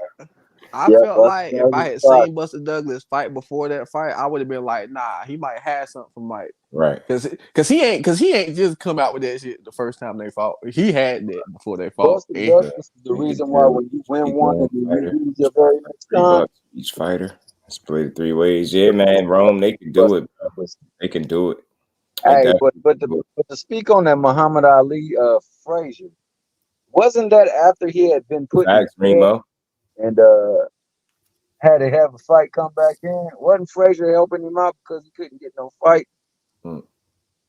So he wasn't like in his peak shape. He had to come back in to fight that guy without having like been in any tune-ups and things like that. He just went straight back to fighting him for the title. You say who? Frazier? When Ali fought Frazier. Did he go in there with no tune-ups? Yeah, didn't he come out of jail and get that fight? Straight back to it. I have to look, but you're probably right. Yep, it's $29. Oh yeah, they selling Undisputed for $20. That's Frazier wasn't no joke, bro. Nah. And for him, he'll punch you out there. Yeah, he punched your light, man. They said he broke a bull's jaws and stuff like that. When undersized though too. But that's what I'm about to say. He was just undersized. Let me ask y'all a question. Y'all ever heard Joe Frazier's music though? Say that again. Y'all ever heard his music? Joe Frazier was a singer. He came out with some records on Motown and everything. That's wild. I'm about to check that out. Niggas doing side It's crazy because I could probably pull it up on what's the name? I wonder is it. I believe it. If Van say it is definitely true. Yeah, I definitely believe it's absolutely the one. I just didn't know that, but I do know that he wasn't no joke in that ring. Yeah, well, man, I felt like he had got that phantom count, man. He got that phantom count. He recovered, and he knocked my boy out, man. Oh, Tyson, yeah, he definitely was on that canvas for like 13 seconds. Yeah, I know Simon. Leave Simon Brown alone. That was one of the scariest moments ever when he got knocked out like that. He was still throwing punches while he was on his back unconscious. Right, man. Right. Hey, y'all, I'm about to hop off. But before I get off, y'all want to hear my conspiracy theory? The who? I said I'm about to hop off, but before I do, y'all want to hear my conspiracy theory? Oh, go ahead, shoot, bro. I think Bob Arum lining Shakur up. For real. Because look, did you watch his last interview where Shakur was like, "Oh yeah, Bob been good, but I'm working with any and everybody and all that." Yeah, and like how Shakur kind of close with Terrence Crawford and Terrence still going all that with Bob. I think he thinks Shakur about to bounce, so he like, yeah. But just the crazy part, if Shakur lose this next fight, I feel like he'll have to stay with Bob because he'll have to stay with Bob to build him up. Because if Shakur lose, he'll be at like his stock will be at like not like an all-time low, but if he gonna be hitting the free agency, it'll be kind of. I mean, somebody still pick him up, but it'll still be low. No, I get what you're saying. It'll take a hit nonetheless. You're gonna take some type of hit, like because that'll be an unexpected upset loss. But that's why he got that Crawford elk in him. You know what I mean? Crawford beat the Bob Arum system, and I think Shakur gonna do it too. Like that might be bold. That might be a bold statement, but again, anytime you know it's a consensus out there that you're overpaid, and you know your promoter is complaining, and then it's somewhere in the contract that every time they give you a less than premium fight, he owe you an extra meal or whatever it was, and you basically got it off, and then you ended up getting the biggest fight that you wanted without him, and got the biggest bag of your career. Crawford, I feel like Crawford got it off. I think he was one of the few people to do it. People might not look at it that way. I ain't saying it's cool how he did business. I don't know how he did business because I can't say it based off the limited information, how everybody else could. I just can't draw those permanent conclusions and say I know how he handles business. I can't say that. That's clear. But to me, he got it off. And I feel like you got to be a step ahead of that, man. He's been in the business for a long time. You got to have a strong team around you. I think that's what Shakur got. I think people kind of, I see it that way. I want to see, man. So you think Jay Prince and them, like, you think that's like a good look? Like, you think they lead him in the right direction? Or I think they have his best interest, and that's what makes it genuine, right? I think you can get the most out of any situation when people have the right intentions involved, right? It's not everything gonna be perfect. It's not like that in boxing, but ultimately, I think that man to be allowed to be great. That's what's most important, man. Hopefully, he's just not held back to no capacity. You know, when it's time to put up and shut up, I don't want to hear nothing. I just want to see the best fights, the most competitive fights possible. Who dude doesn't? The fact that Shakur is getting a title fight, you want to add his fights to his contract? I don't know. I don't think so. But I know he said he also got on top of that and said it ain't like he leaving Top Rank too. Like he ain't making it seem like he's trying to leave him, but he's acknowledging the fact that he keep them options open. I think that's smart. I don't think that's like a bad statement. You get what I'm saying? Some people say he shouldn't have said it. I'm like, I think people be being too sensitive. Bob is hurt way worse than that. Look, he dealt with Teofimo. Teofimo tried to stick it to him, bro. You think you heard about Shakur making that statement, and when you got a Teofimo that really try to deal with a whole nother network, cut you out the picture, and still end up having to deal with you, it was wild. And that's why I say, man, if it's anybody he's gonna get right now, I think he's gonna try. Oh, that's my conspiracy theory. Next gen, we gonna line Tio up. We gonna get his back in blood. Oh no, he tried to line Tio up. That's why he was talking about. I mean, well, Oscar was too, but I feel like both of them like fuck it. Nah, but you know what else is crazy? I would say this too. The reason why I think a lot of like Bob and like Eddie and all them, why they were so willing to work with Ryan too, is because of almost the same reason. They know him and Oscar kind of going through it, and if they get the fights with him, and then Oscar and him, their contract is over with, they can try to like break them to their side. So that's why I feel like they will be more willing to do like maybe like a joint venture with Ryan and one of their fighters right now, or like the winner of Devin and Regis. I can't stand Bob. He got that slave owner mentality. Yeah, I get that. I know where y'all get that from with the young guys. Ain't willing to pay them, ain't willing to promote them, ain't willing to make them stars. Yeah, it seems like it's just a level that you get to with them, and then it stops. And at this point, it seemed rather intentional, but.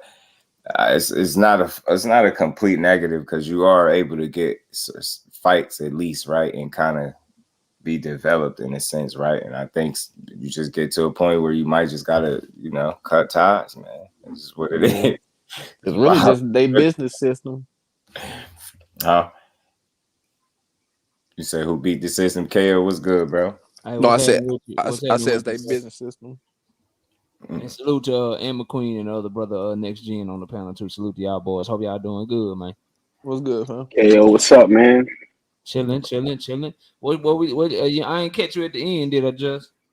Nah, yeah, you good though. We good. We straight. You all What good. y'all what y'all cooking on, man? Y'all what we on right now?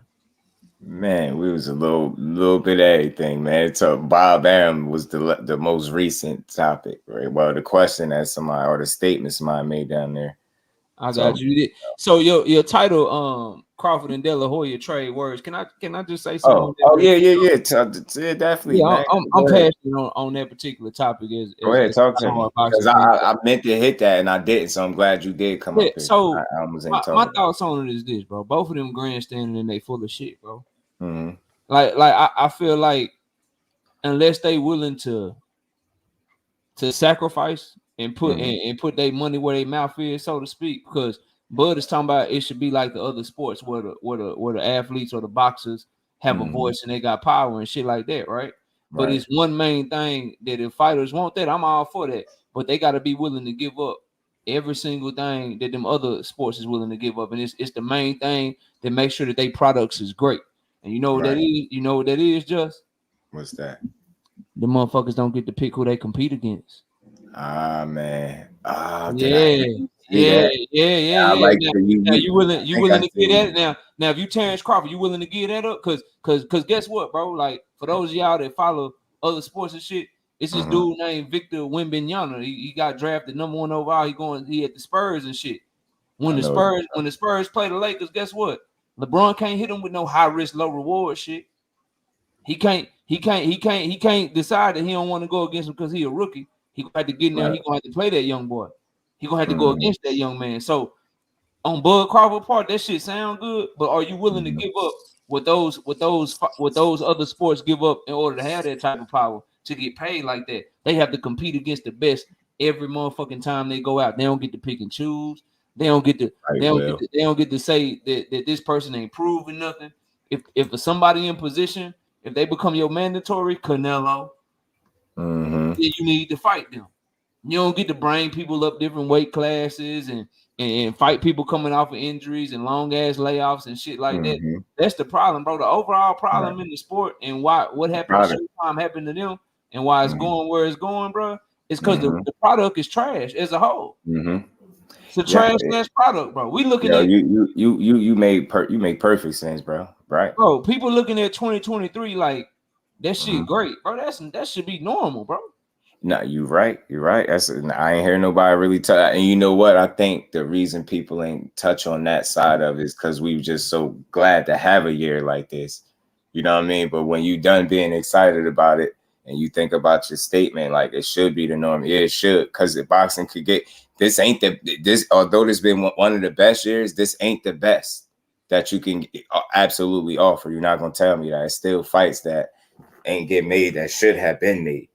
And it's been ones that been made that should be everybody a star, bro. Somebody overrated. Right. Somebody overrated, and we need to find out who. Like somebody ain't what they say they are, bro. Right. Like everybody at top rank, and like Tiger Johnson, Keyshawn Davis, Abdullah Mason, Raymond Murtaugh. Somebody is fool's gold, bro. Yeah, ain't no way everybody marking him to be, bro. Right.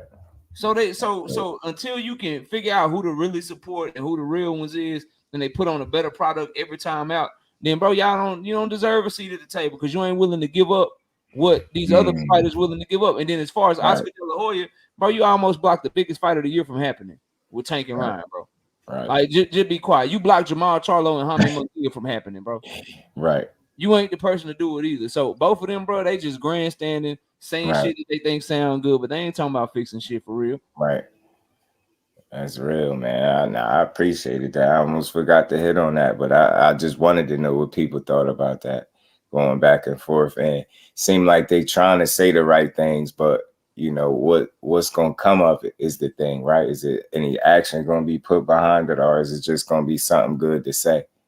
And that's where I'm at with it. Like it sound good, but as you know, Oscar talking about he challenging all promoters and stuff to work together and all this. And I don't know, man. Maybe y'all in the way to begin with. You know what I'm saying? Y'all motherfuckers blocking fights and stopping fights from happening. So I agree. Make Haney Munguia versus David Morrell Jr. then. Right. You tired of playing. I agree. Jaime Munguia is your best 168-pounder. Make him versus David Morrell. Or if you don't want to do that, either Jaime Munguia trash or Diego Pacheco trash. Make Jaime Munguia versus Diego Pacheco. Mm-hmm. Why not do that? Virgil Ortiz moving up to 154. Cool, no problem. Can we get him in there with Brian Castano? Since you want to work with other promoters and shit, can we get him in there with Brian Castano or Sebastian Fundora and shit? Can we get these types of fights? Since you're so eager to work together. Right.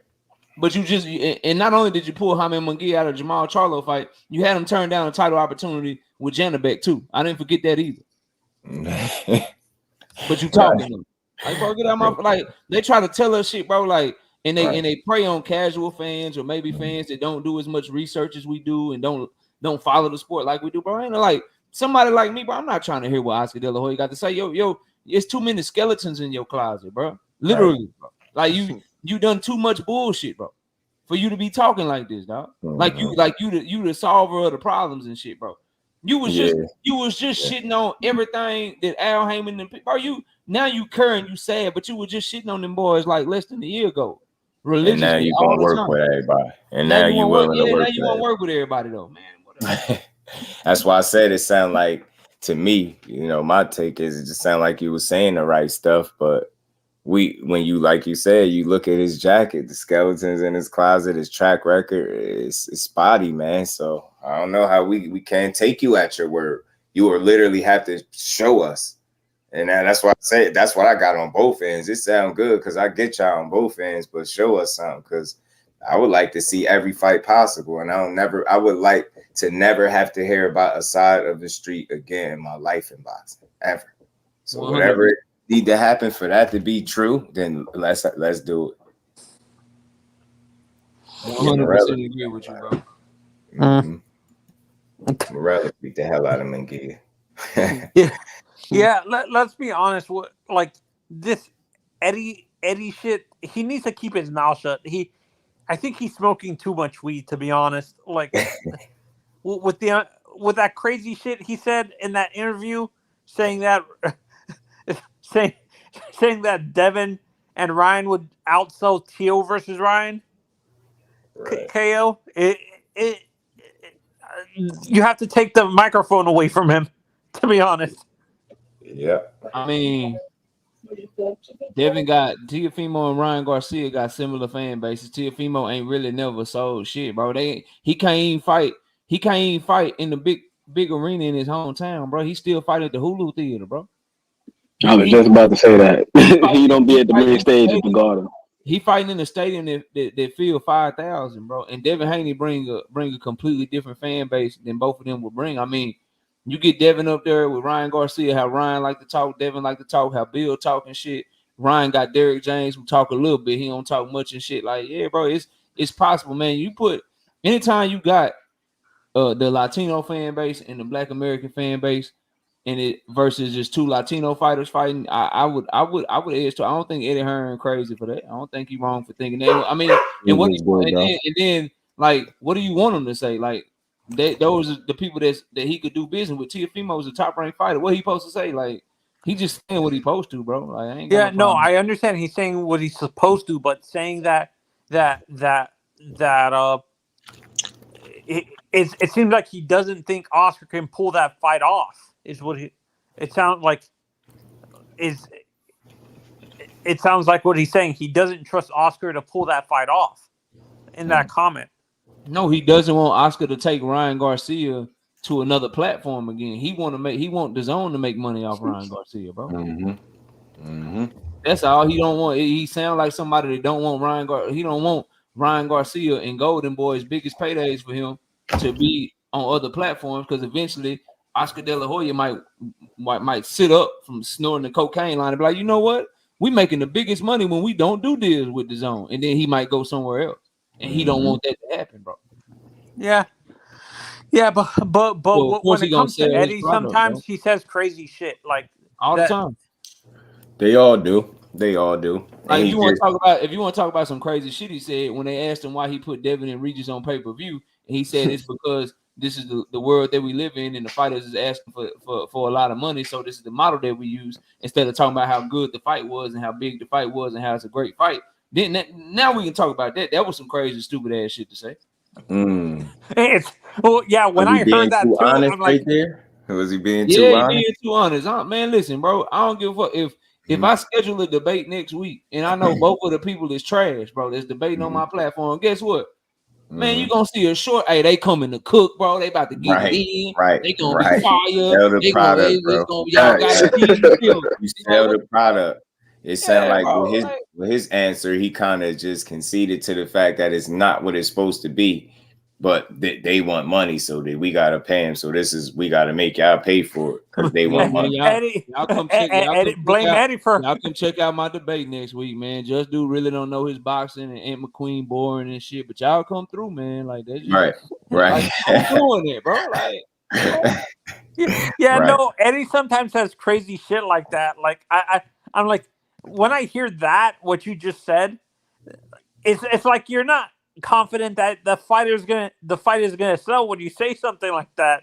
I know, and you should admit that you that's the first time I heard a promoter admit that he overpaid for the fight. That's the first time I've ever seen that. Bob Arum did this shit with Terrence Crawford too, bro. Yeah, he complained about it forever.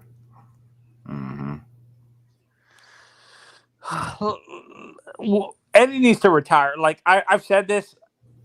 Eddie's been living off his father's name. He doesn't build his own legacy, and he's running that company into the ground. Yeah, a lot of people say that about him. Hey, can you highlight Big Dose's comment right quick? I got you, Brody. KO Big Dose. He made it on the second attempt. That's how he won the regular WBA belt, bro. He made it on the second attempt. He did not miss weight against Gamboa, bro. He made weight on the second attempt. That's how he has the regular secondary WBA belt that he has right now because they fought for the vacant. If he missed weight, they wouldn't have allowed him to fight for the belt, bro. Go back and try again, bro. You be trying, you be failing every time, bro.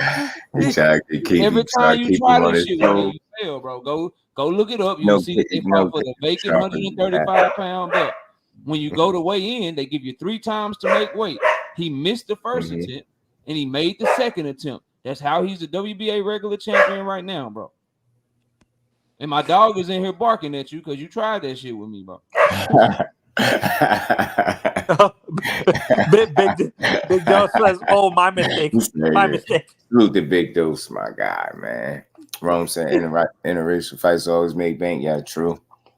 Especially if they feel like you got like your country or whatever behind you, it always. The reason why I'm saying the reason why I feel that the Ryan and Teal fight would make a little bit more money is because you're rehashing that the Tito versus Oscar rivalry again. I'm not saying you're wrong. I'm not saying you're wrong. I'm just saying it's not far-fetched for Eddie Hearn to say that. Oh, okay. How so though? How so though? And how would they be rehashing that? Like, my guy ain't even Puerto Rican though. Teo's Puerto Rican. That's Honduran or something like that. Honduran, bro. You rep that Honduras. Honduran, yeah.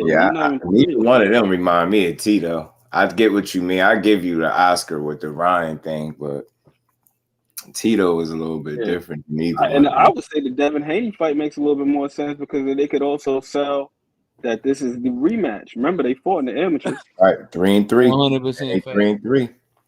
And shit, they could and honestly, if Devin win that fight and we ain't getting Devin versus Tank yet, I love a Ryan Garcia fight to see Devin in there with a common opponent, bro.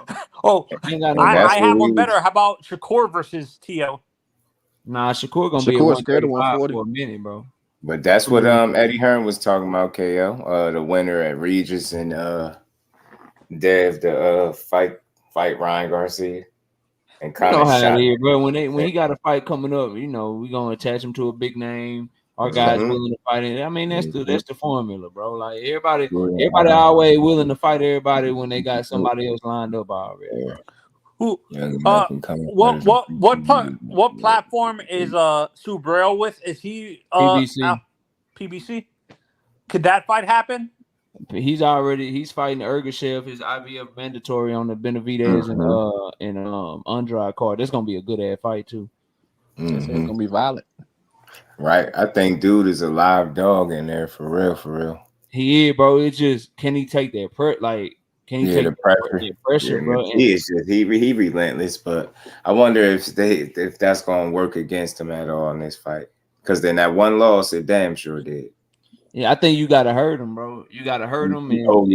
For sure. Because if you can't get him up off of you, and you in there looking like you fighting for your life, I always feel like it's only a matter of time, bro. You gotta hurt him, or you gotta be like a masterclass boxer that's in 15 round shape that can stay away from him for 12 rounds and outpoint him and shit, bro. T.O. Oh yeah, definitely right. I find Lopez. No, and this is why I've always said the next fight for Ryan after this kid, like, but just has guided me away from it too. Ryan versus Subriel, but he's like, that's too dangerous for Ryan. Has the power to push off a guy like Subriel, but it's just I don't know if he got that type of power, bro. And I think Ryan handle Subriel. He ain't skilled enough, bro. Yeah, I think his like that. I want to see more fights before I even see him attempt to deal with a style like that left hand, that left hook shit, man. That ain't cutting it. Then when more than that, when Subriel get up on him, bro, he gonna beat the stuffing out that boy, man. Yeah, and it's like he don't got no inside game, and Matias is gonna take you there. This ain't Tank pop shotting you and boxing you and just hurting you with a shot you don't see. This motherfucker brutalizing you, beating on your arms, combination punching you, and destroy dudes. Yeah, against dudes that was coming up from like 122, small ass, small ass dudes that wasn't lightweights anyway. He was fighting lightweight like that at 140, bro. He fight Subriel Matias gonna come at you in a straight line. That's true. But them hands, is fast as fuck, bro. Them hands is fast. Yeah. They hard, bro. He decent. My thing is this though: can Matias force Ryan to have to do other things to set up the left hook? So we saw what Tank did. Tank was out there with lead hand control. Most guys ain't looking to control that lead hand like that. I think that's why Ryan had so much success with that left hook. He could just fire that bit. Is Matias disciplined enough, and is he crafty enough and have enough IQ to control that lead hand and force him to throw something? That's what I'm curious. Yeah, you're right. How about T.O. versus Matias? Who? The drown. That's a good fight. Guys like T.O. and Ryan, bro. I just worry about them drowning again. Like it's just hard. It's hard to see. It's hard to see Ryan. Like I know he got to knock Matias. Like he got to catch him with that left hook, and then it got to hurt. What if he catch him flush? Bah, left hook, and Matias just keep walking. Nigga, you might well just take a knee, bro. Yeah, depends on how you might well just take a knee, bro. The shit over with. It's only a matter of time, bro. Because we know Matias eat punches for breakfast. He eat punches. And the crazy thing is, like, I go on Twitter and there's Devin fans saying after Matias beats Ergashev, if that happens, because Ergashev is a good fighter, and Regis, he beats Regis. Devin versus calling for Devin versus Subriel. I'm like, what are you guys smoking? Really? Like, what are you thinking? What would happen to Devin if he gets hit with a shot like that? If he's everything that they say he is, he can outbox Matias. But the business of boxing, bro, he's not going over and getting any PBC fighter before he fight Tank, bro. Yeah, if it ain't Tank, he definitely not crossing. That's unrealistic, bro. It's just like when Bud Crawford fans was like, yo, man, if he don't get the Earl fight, man, he can just go over there and fight Jamel, bro. You're not getting no fight over the money man. If the money man won't fight you, you going over there and you fighting him, and Tank want that fight if he can get it. So that's ain't happening, bro. You can't say it though, because even with Shakur, because I never thought this fight with De Los Santos would happen, but the way the politics worked out, it just kind of forced to happen. So yeah, Frank Martin ducked him, shit. But that's what I'm saying. So like down the line, you never really know how the card's gonna play, gonna fall into play. Happen. I hear you, homie. With the cash cows though, I disagree. I feel like if the cash cow wants some shit, You ain't jumping him. You somebody else on his promotional company. You ain't jumping the line. So for instance, if you Frank Martin and you Tank Davis, and let's say they both want Lomachenko, and Lomachenko's coming to the PBC, Frank Martin ain't getting Loma before Tank do, bro. And let's say it's Devin Haney, and Frank Martin want Devin, Subriel want Devin, Rolly want Devin, and Tank want Devin. Tank getting them first, bro. Ain't nobody over there skipping the line over the cash cow. Edwin De Los Santos is different. He was on Showbox 2 fights ago. He just got a big win over Jose Valenzuela. So he got a name to me and you next gen, because we diehard boxing fans. But ain't nobody know him. That the PBC, they'll send his ass over to Top Rank to see if they can get lucky and bring a belt back to District Court. They'll send Brian Castano over to Top Rank to go beat Patrick Teixeira if he can beat Patrick Teixeira. They'll send Cool Boy over to Japan to see if he can beat Monster anyway. But when you talking about the names like Earl Spence or Tank Davis and the guys that actually bring in revenue to their company, bro, if they want to fight and a fighter's coming from another platform or a free agent is coming over there, if them cash cows want to fight, ain't nobody skipping the line over there, bro. Yeah. It just is what it is, bro. Like that's just how that shit gonna work. So if Devin do come over to the PBC, it ain't gonna be for Subriel Matias, it ain't gonna be for Rolly Romero, it's gonna be for Tank, bro. It depends on how long they let him hold them belts. And Ben said Matias doesn't have the IQ to beat Ryan. Ryan doesn't really have ring IQ like that either. So Ryan got IQ. No, he got decent IQ. I just think that when you're in there with a guy like Tank, there's a huge disparity. But most of these guys ain't Tank. That's just what the reality of the situation is. Most of these guys ain't Tank. Because I've seen him set that left hand up pretty good against other guys. But again, most of these guys ain't Tank. I can't just base that. No, he's comparing Matias's IQ to Ryan, saying Ryan has better IQ. Yeah, but that's what I'm saying to you. Is like a lot of our reservations with Ryan nowadays comes from how he looked against Tank. What I'm saying is, in terms of IQ, I'm not sure if Matias, I don't really know where Matias is, because he got a decent defense, but he hardly applies it. You know what I mean? Like he hardly employs it. I seen him do a little catch and shoot and parry and stuff, but he could be a little crafty when he wants to be. But again, it's like he chooses to bang. So it's like I don't really know how to gauge his IQ for real. I just don't think Ryan got enough dog to deal with him, bro. Ryan ain't got enough dog, bro. Ryan gonna get in that bitch. Matias get to putting them combinations together. Them hoes start hurting. He gonna realize, bro, I could do some YouTube shit. I got these Instagram followers. Like Jermel Charlo did with Canelo? Huh? Like Charlo did with Canelo? Yeah, Charlo did. What I'll say is this fight with Oscar Duarte gonna tell us a lot, because a lot of guys, I mean, there's some guys at 140 with IQ, 135 with IQ, but the guys that we expect to beat Ryan are gonna be probably big punchers, strong guys that's probably either gonna press him out, get him out of there, or gonna outbox him. But what I'm saying is these guys that we think this is gonna press Ryan out, all right, let's see, because we haven't really seen nobody just come at Ryan, just walk forward to Ryan. That's not the game plan to beat Ryan. He gonna get knocked out. But at 140, if Ryan not dead, that should be the easiest game plan. Just walk towards him, just get him out there. But if you're not gonna outbox Ryan, I don't know. That's an uphill battle. Yeah. You say you want to run it back. You say you want to run it back with Tank.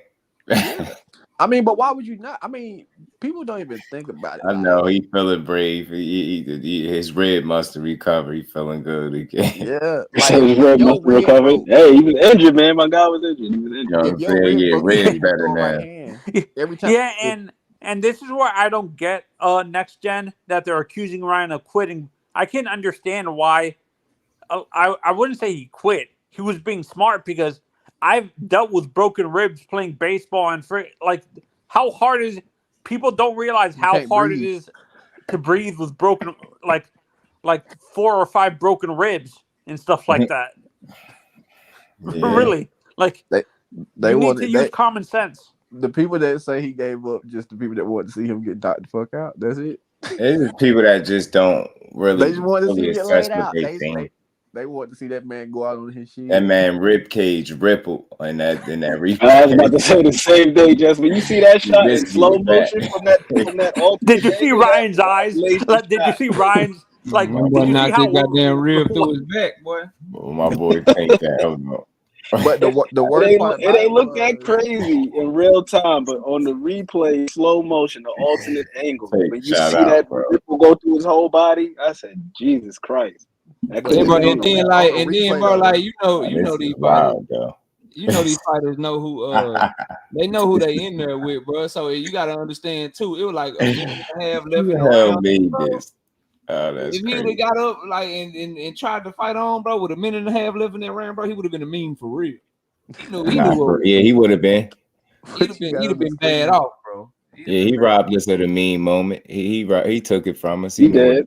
But he took that shot on the chin pretty well though. When he got clipped in the second round, he got right back up. It's just the ribs. When you got hit in the ribs, is a little distraction there.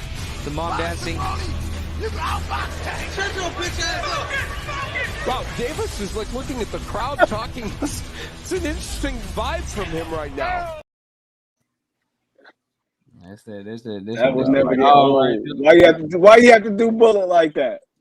All right, yo, boy. Yeah. And that right there, is why he different. When you in a fight and you are aware like that, and you out here talking to people, looking for your mom, and you got real smoke in the ring, and you ain't worried about it, it's different, man. He's crazy. There you go. I got another clip for y'all. Boxing is way down on the list as far as children getting injured in sports. So it's not. He made that boy quit boxing that day. Right there. He was like, "Mom, nah, I'm cool." I'm gonna go play basketball. I got Jason. Yeah, I think for me, I think the only person legitimately that might be able to be Tank is Shakur, but I don't think that fight ever happens. Realistically, man. Nah, you know what Tank go do to Shakur, man. I don't want to see either one of them lose, but it's boxing. You know it has to happen. Right. You know it has to happen. I do. I want to see somebody lose. Somebody ain't who they say they is, bro. I'm so like, give me the fight, bro. Like I'm tired of watching. I'm tired of watching motherfuckers. I'm with you on that. I'm with you on that. And for me, I don't think the fighters really care about I think the fans overblow the undefeated record. To be honest, like I think the fighters.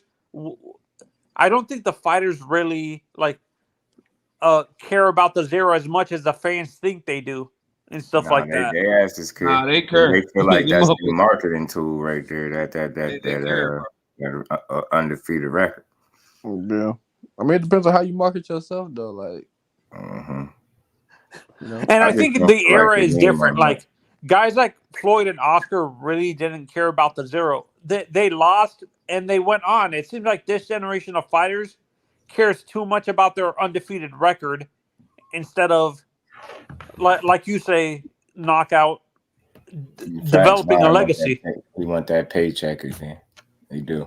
I agree with the last part you said, but Floyd definitely cared about his record. And that's what his marketing tool. He cared about his record, bro. He still talk about that shit to this day. Hell yeah. You see how quick he stole Carmel moment? He up there grooming and promoting the next young phenom, Carmel Moten, and he get what he talking about, that goddamn record. He was talking about that goddamn record. Why Carmel be sneak dissing the monster? Just a young boy, he competitive more than likely. You said somebody. I agree with that, and also it looked different from the outside when you looking at these guys from now. Because I was hearing that. Who this? You talking about Monster anyway? Yeah. Who dissed him? Well, I guess he could take him. He could beat him now. Man, you better stay the fuck away. Stay the fuck away from that boy.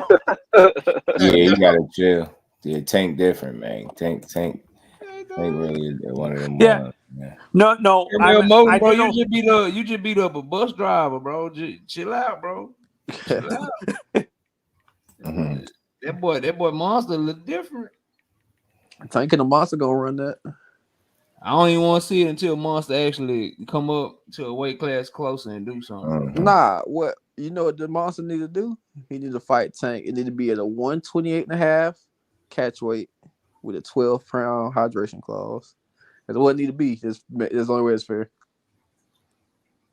I ain't mad at it. I just know my boy ain't gonna get it credit when he do what he do to him. That's why I want him. You talking about Tank? Yeah, I need him to. You know what I'm saying? He need to be a champ at featherweight, be a champ at 130, and then let's get it cracking. Right. Let's get it cracking. Allow him to get that opportunity to acclimate too, man. Yeah, bro. I don't want to right now. Right now, Tank lose to him. He exposed. He was bad. He was trash. Tank knock him out. Monster was just daring to be great. He can just go back down to his normal weight class, and he's still a pound for pound little fight. Nah, bro. I want something to be on the line for his ass too. But you know what I was thinking though? If they do fight, Tank better be careful of the timing because it's like Tank getting into his 30s. So it's like right now, Tank, I think he his physical prime right now. But you know, a lot of his game is based off like his athleticism and explosiveness. He better make sure he still got like a little bit left because the monster. Tank 28. Like, 28, I believe. I think Tank should be fine though, man, because his past couple of fights, he's been doing a good job of staying disciplined in between fights. I feel like that was the issue that he had a little bit earlier, like when he was at 130. Yeah. But since he's been back at 135, the man has been on point. Right. Man, looks strong damn every time you see him. No, Nito Donaire at 36 years old, well past his prime, Tom Monster and broke his orbital bone.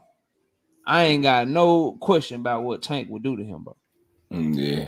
I ain't got no question in my mind. I ain't worried, no doubt in my mind. And Monster older than him, bro. We talking about age and shit. Monster older than him. Yeah, facts. Like, Monster is 30. Yeah, he's 30 years old already, bro. Like, man. So let's say they fight when Tank is 32, Monster gonna be 34.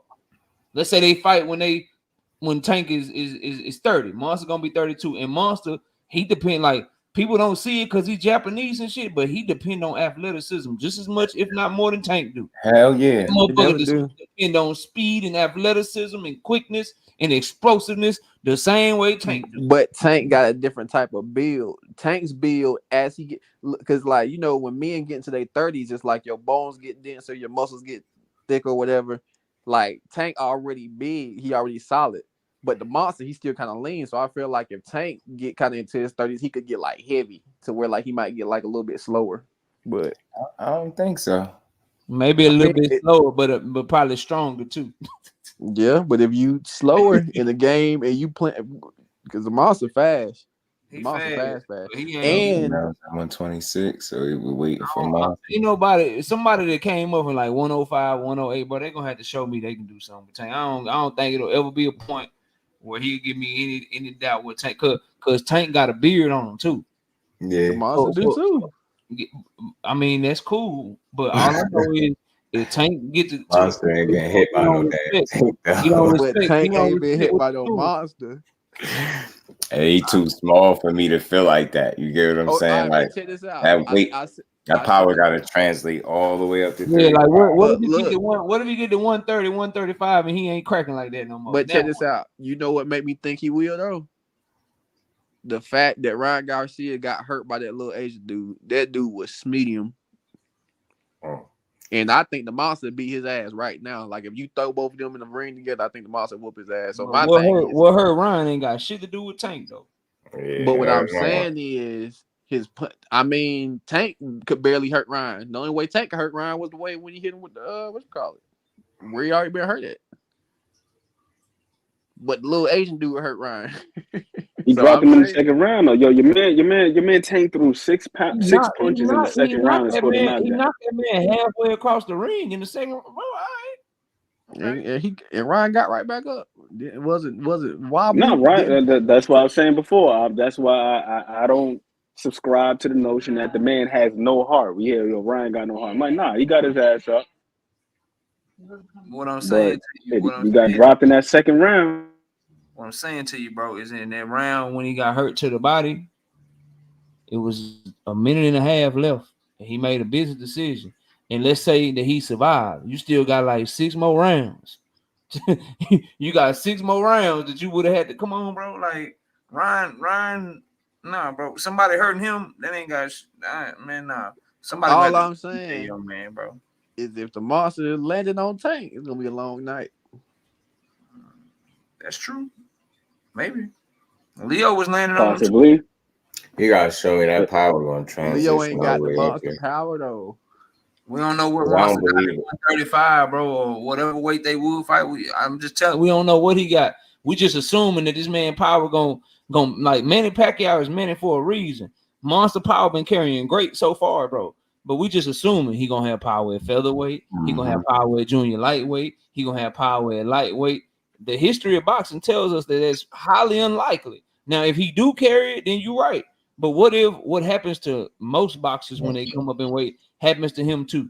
Now what we gonna do? You can't hurt this man. I would even say with Manny, KO. To your point about Manny, I feel like Manny's power was even a little bit overstated at 147. He campaigned at 147 for a decade and only had like 3 stoppages. Yeah. But we heard all of these things about the steroids and so on and so forth. That in our minds, he was just running through shit, just wrecking shit. But that wasn't the case. He got a whole lot of decisions during his tenure at 147. But even his power wasn't crazy like that. He was beating his power wasn't crazy like that. Right. Just everybody just remember, Nonito Donaire broke his orbital bone. That's all. Just know that. And here's the other thing, and Nonito Donaire power carried up the super featherweight. Nah, that's why you can't. That's gonna look like when he get clipped. Losing, bro.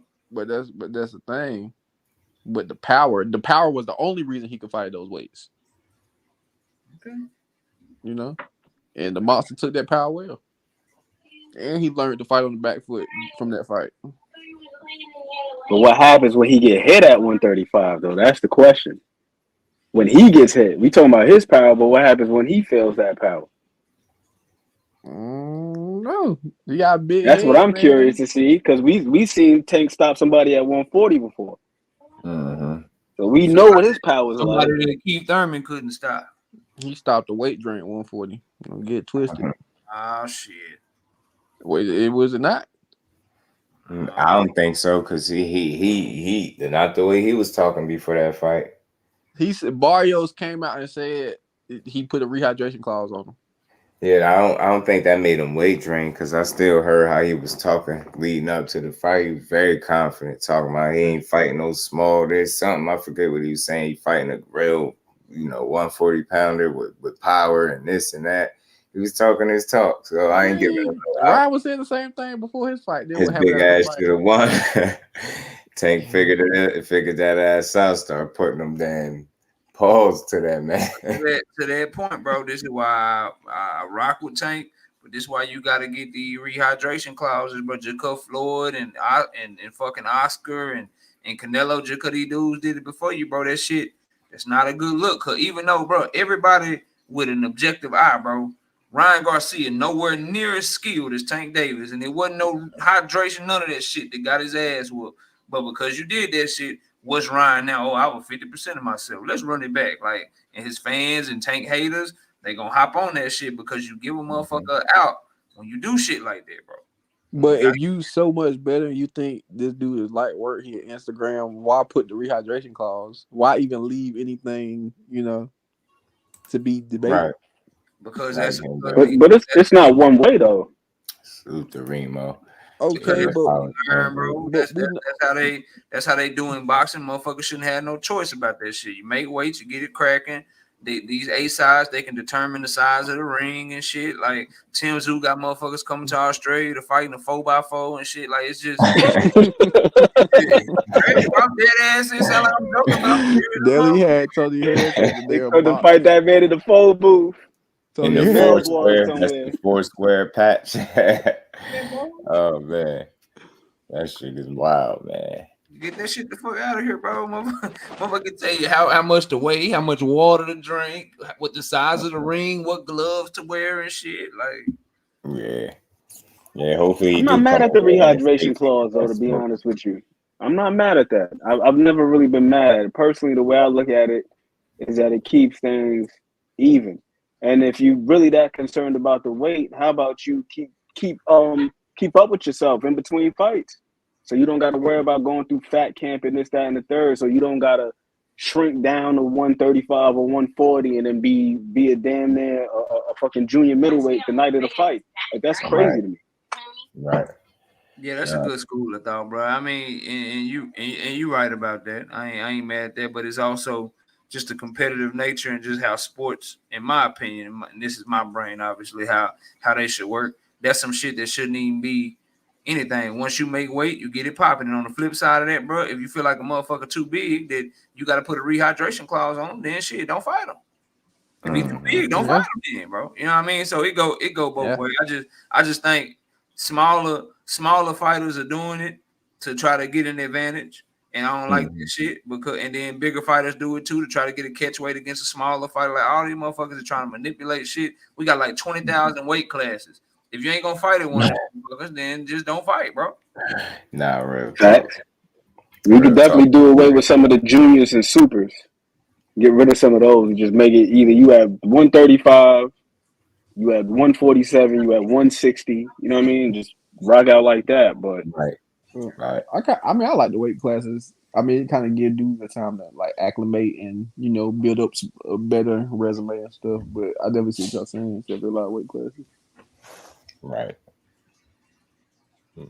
But it also allows these guys to kind of stack up their accolades, and it's like how much of it is real solid at the end of the day. Where it's like, yeah, you was a champ at like 118 and 122 and one, you know what I mean? Like you're talking about a matter of like 4 pounds and shit like that. Mm-hmm. I was a champion at 105, 108, 112, 115, 180. You know what I'm saying? Yeah, for real. They just gave 3 pounds with a belt there, gave 3 more pounds with a belt. It's like, it's crazy. How a man, a grown man is weighing 108. You a 4-division champion and you only jumped up 7 pounds, bro? Like what? Yeah. I mean, and them weights though, that little bit of weight matters. That little bit extra weight make a difference. Man, them dead to me, tiny is tiny. All I'm saying is, bro, exactly. If you're gonna do it, 105, then it should be a 112, then 118, then 126. Yes. You know what I'm saying? Like, bro, it's gotta be some hard lines, man. Bro, like, come on, dog. Like, what do we need a 108 for, bro? Like 105 to 112 is enough, bro. No, you shouldn't be that small anyway as a grown ass man. But whatever, bro. Whatever. 7 pounds. Meanwhile, motherfucker got to go from 160 to 168. That's one weight class up here, but down there, that's like seven weight classes. Nah, bro, ain't nobody. They need to stop that shit, man. 7-division champion of the world. Yeah, I'm telling you. All the way from straw weight. Dude went from like straw weight to super fly or something like that. Like, get out of here with that. Right. Oh, it's not J Hardcore on, man. Salute to the fellas. Appreciate y'all boys coming up with, man. Yeah, bro. I'm about to hop up off of here. All right, man, take it easy, bro. You on in a little bit too anyway, right? Oh, yeah, he popped off. He will be. I already know how KO rock. Salute to Ant and Next Gen. Appreciate y'all boys coming up, holding down with me, man. Yes, sir. Salute to everybody in the chat. Y'all know we back at it. The end of the week off strong tomorrow, man. It's been another dope build. Salute to the fam. Bro, Devin, Rolling Ryan, all right, no business at 135. Them dudes walk around 175, 180. Yeah, Remo. Them dudes be huge, bro. I did hear on fight night, Rolly was 165 against Tank. So I always thought that was wild. He said, and then he started bragging about it. Right. So that's what time you. That's what time you on. Why not make the fighters fight their natural weight and not let them come down? What you think about that? I mean, I feel like if you fight at a certain weight class, you shouldn't be coming in, 3 weight classes, 4 weight classes above the weight that you fight at. I think if that's the case, then you in fact should be fighting at a heavier weight. Salute to Joe and C, my guy Ant McLean. Remo, appreciate you. Came in like 133. He was like, Hen dog, peace, big dose. Salute to everybody, peace. Salute to the fam in the super chat as well. Much love and appreciation to everybody, man. Y'all go tune in to J Hardcore if y'all still on. Tell him I said what up, and we right back at it tomorrow, man. With that, we getting up out of here. Peace to the fam.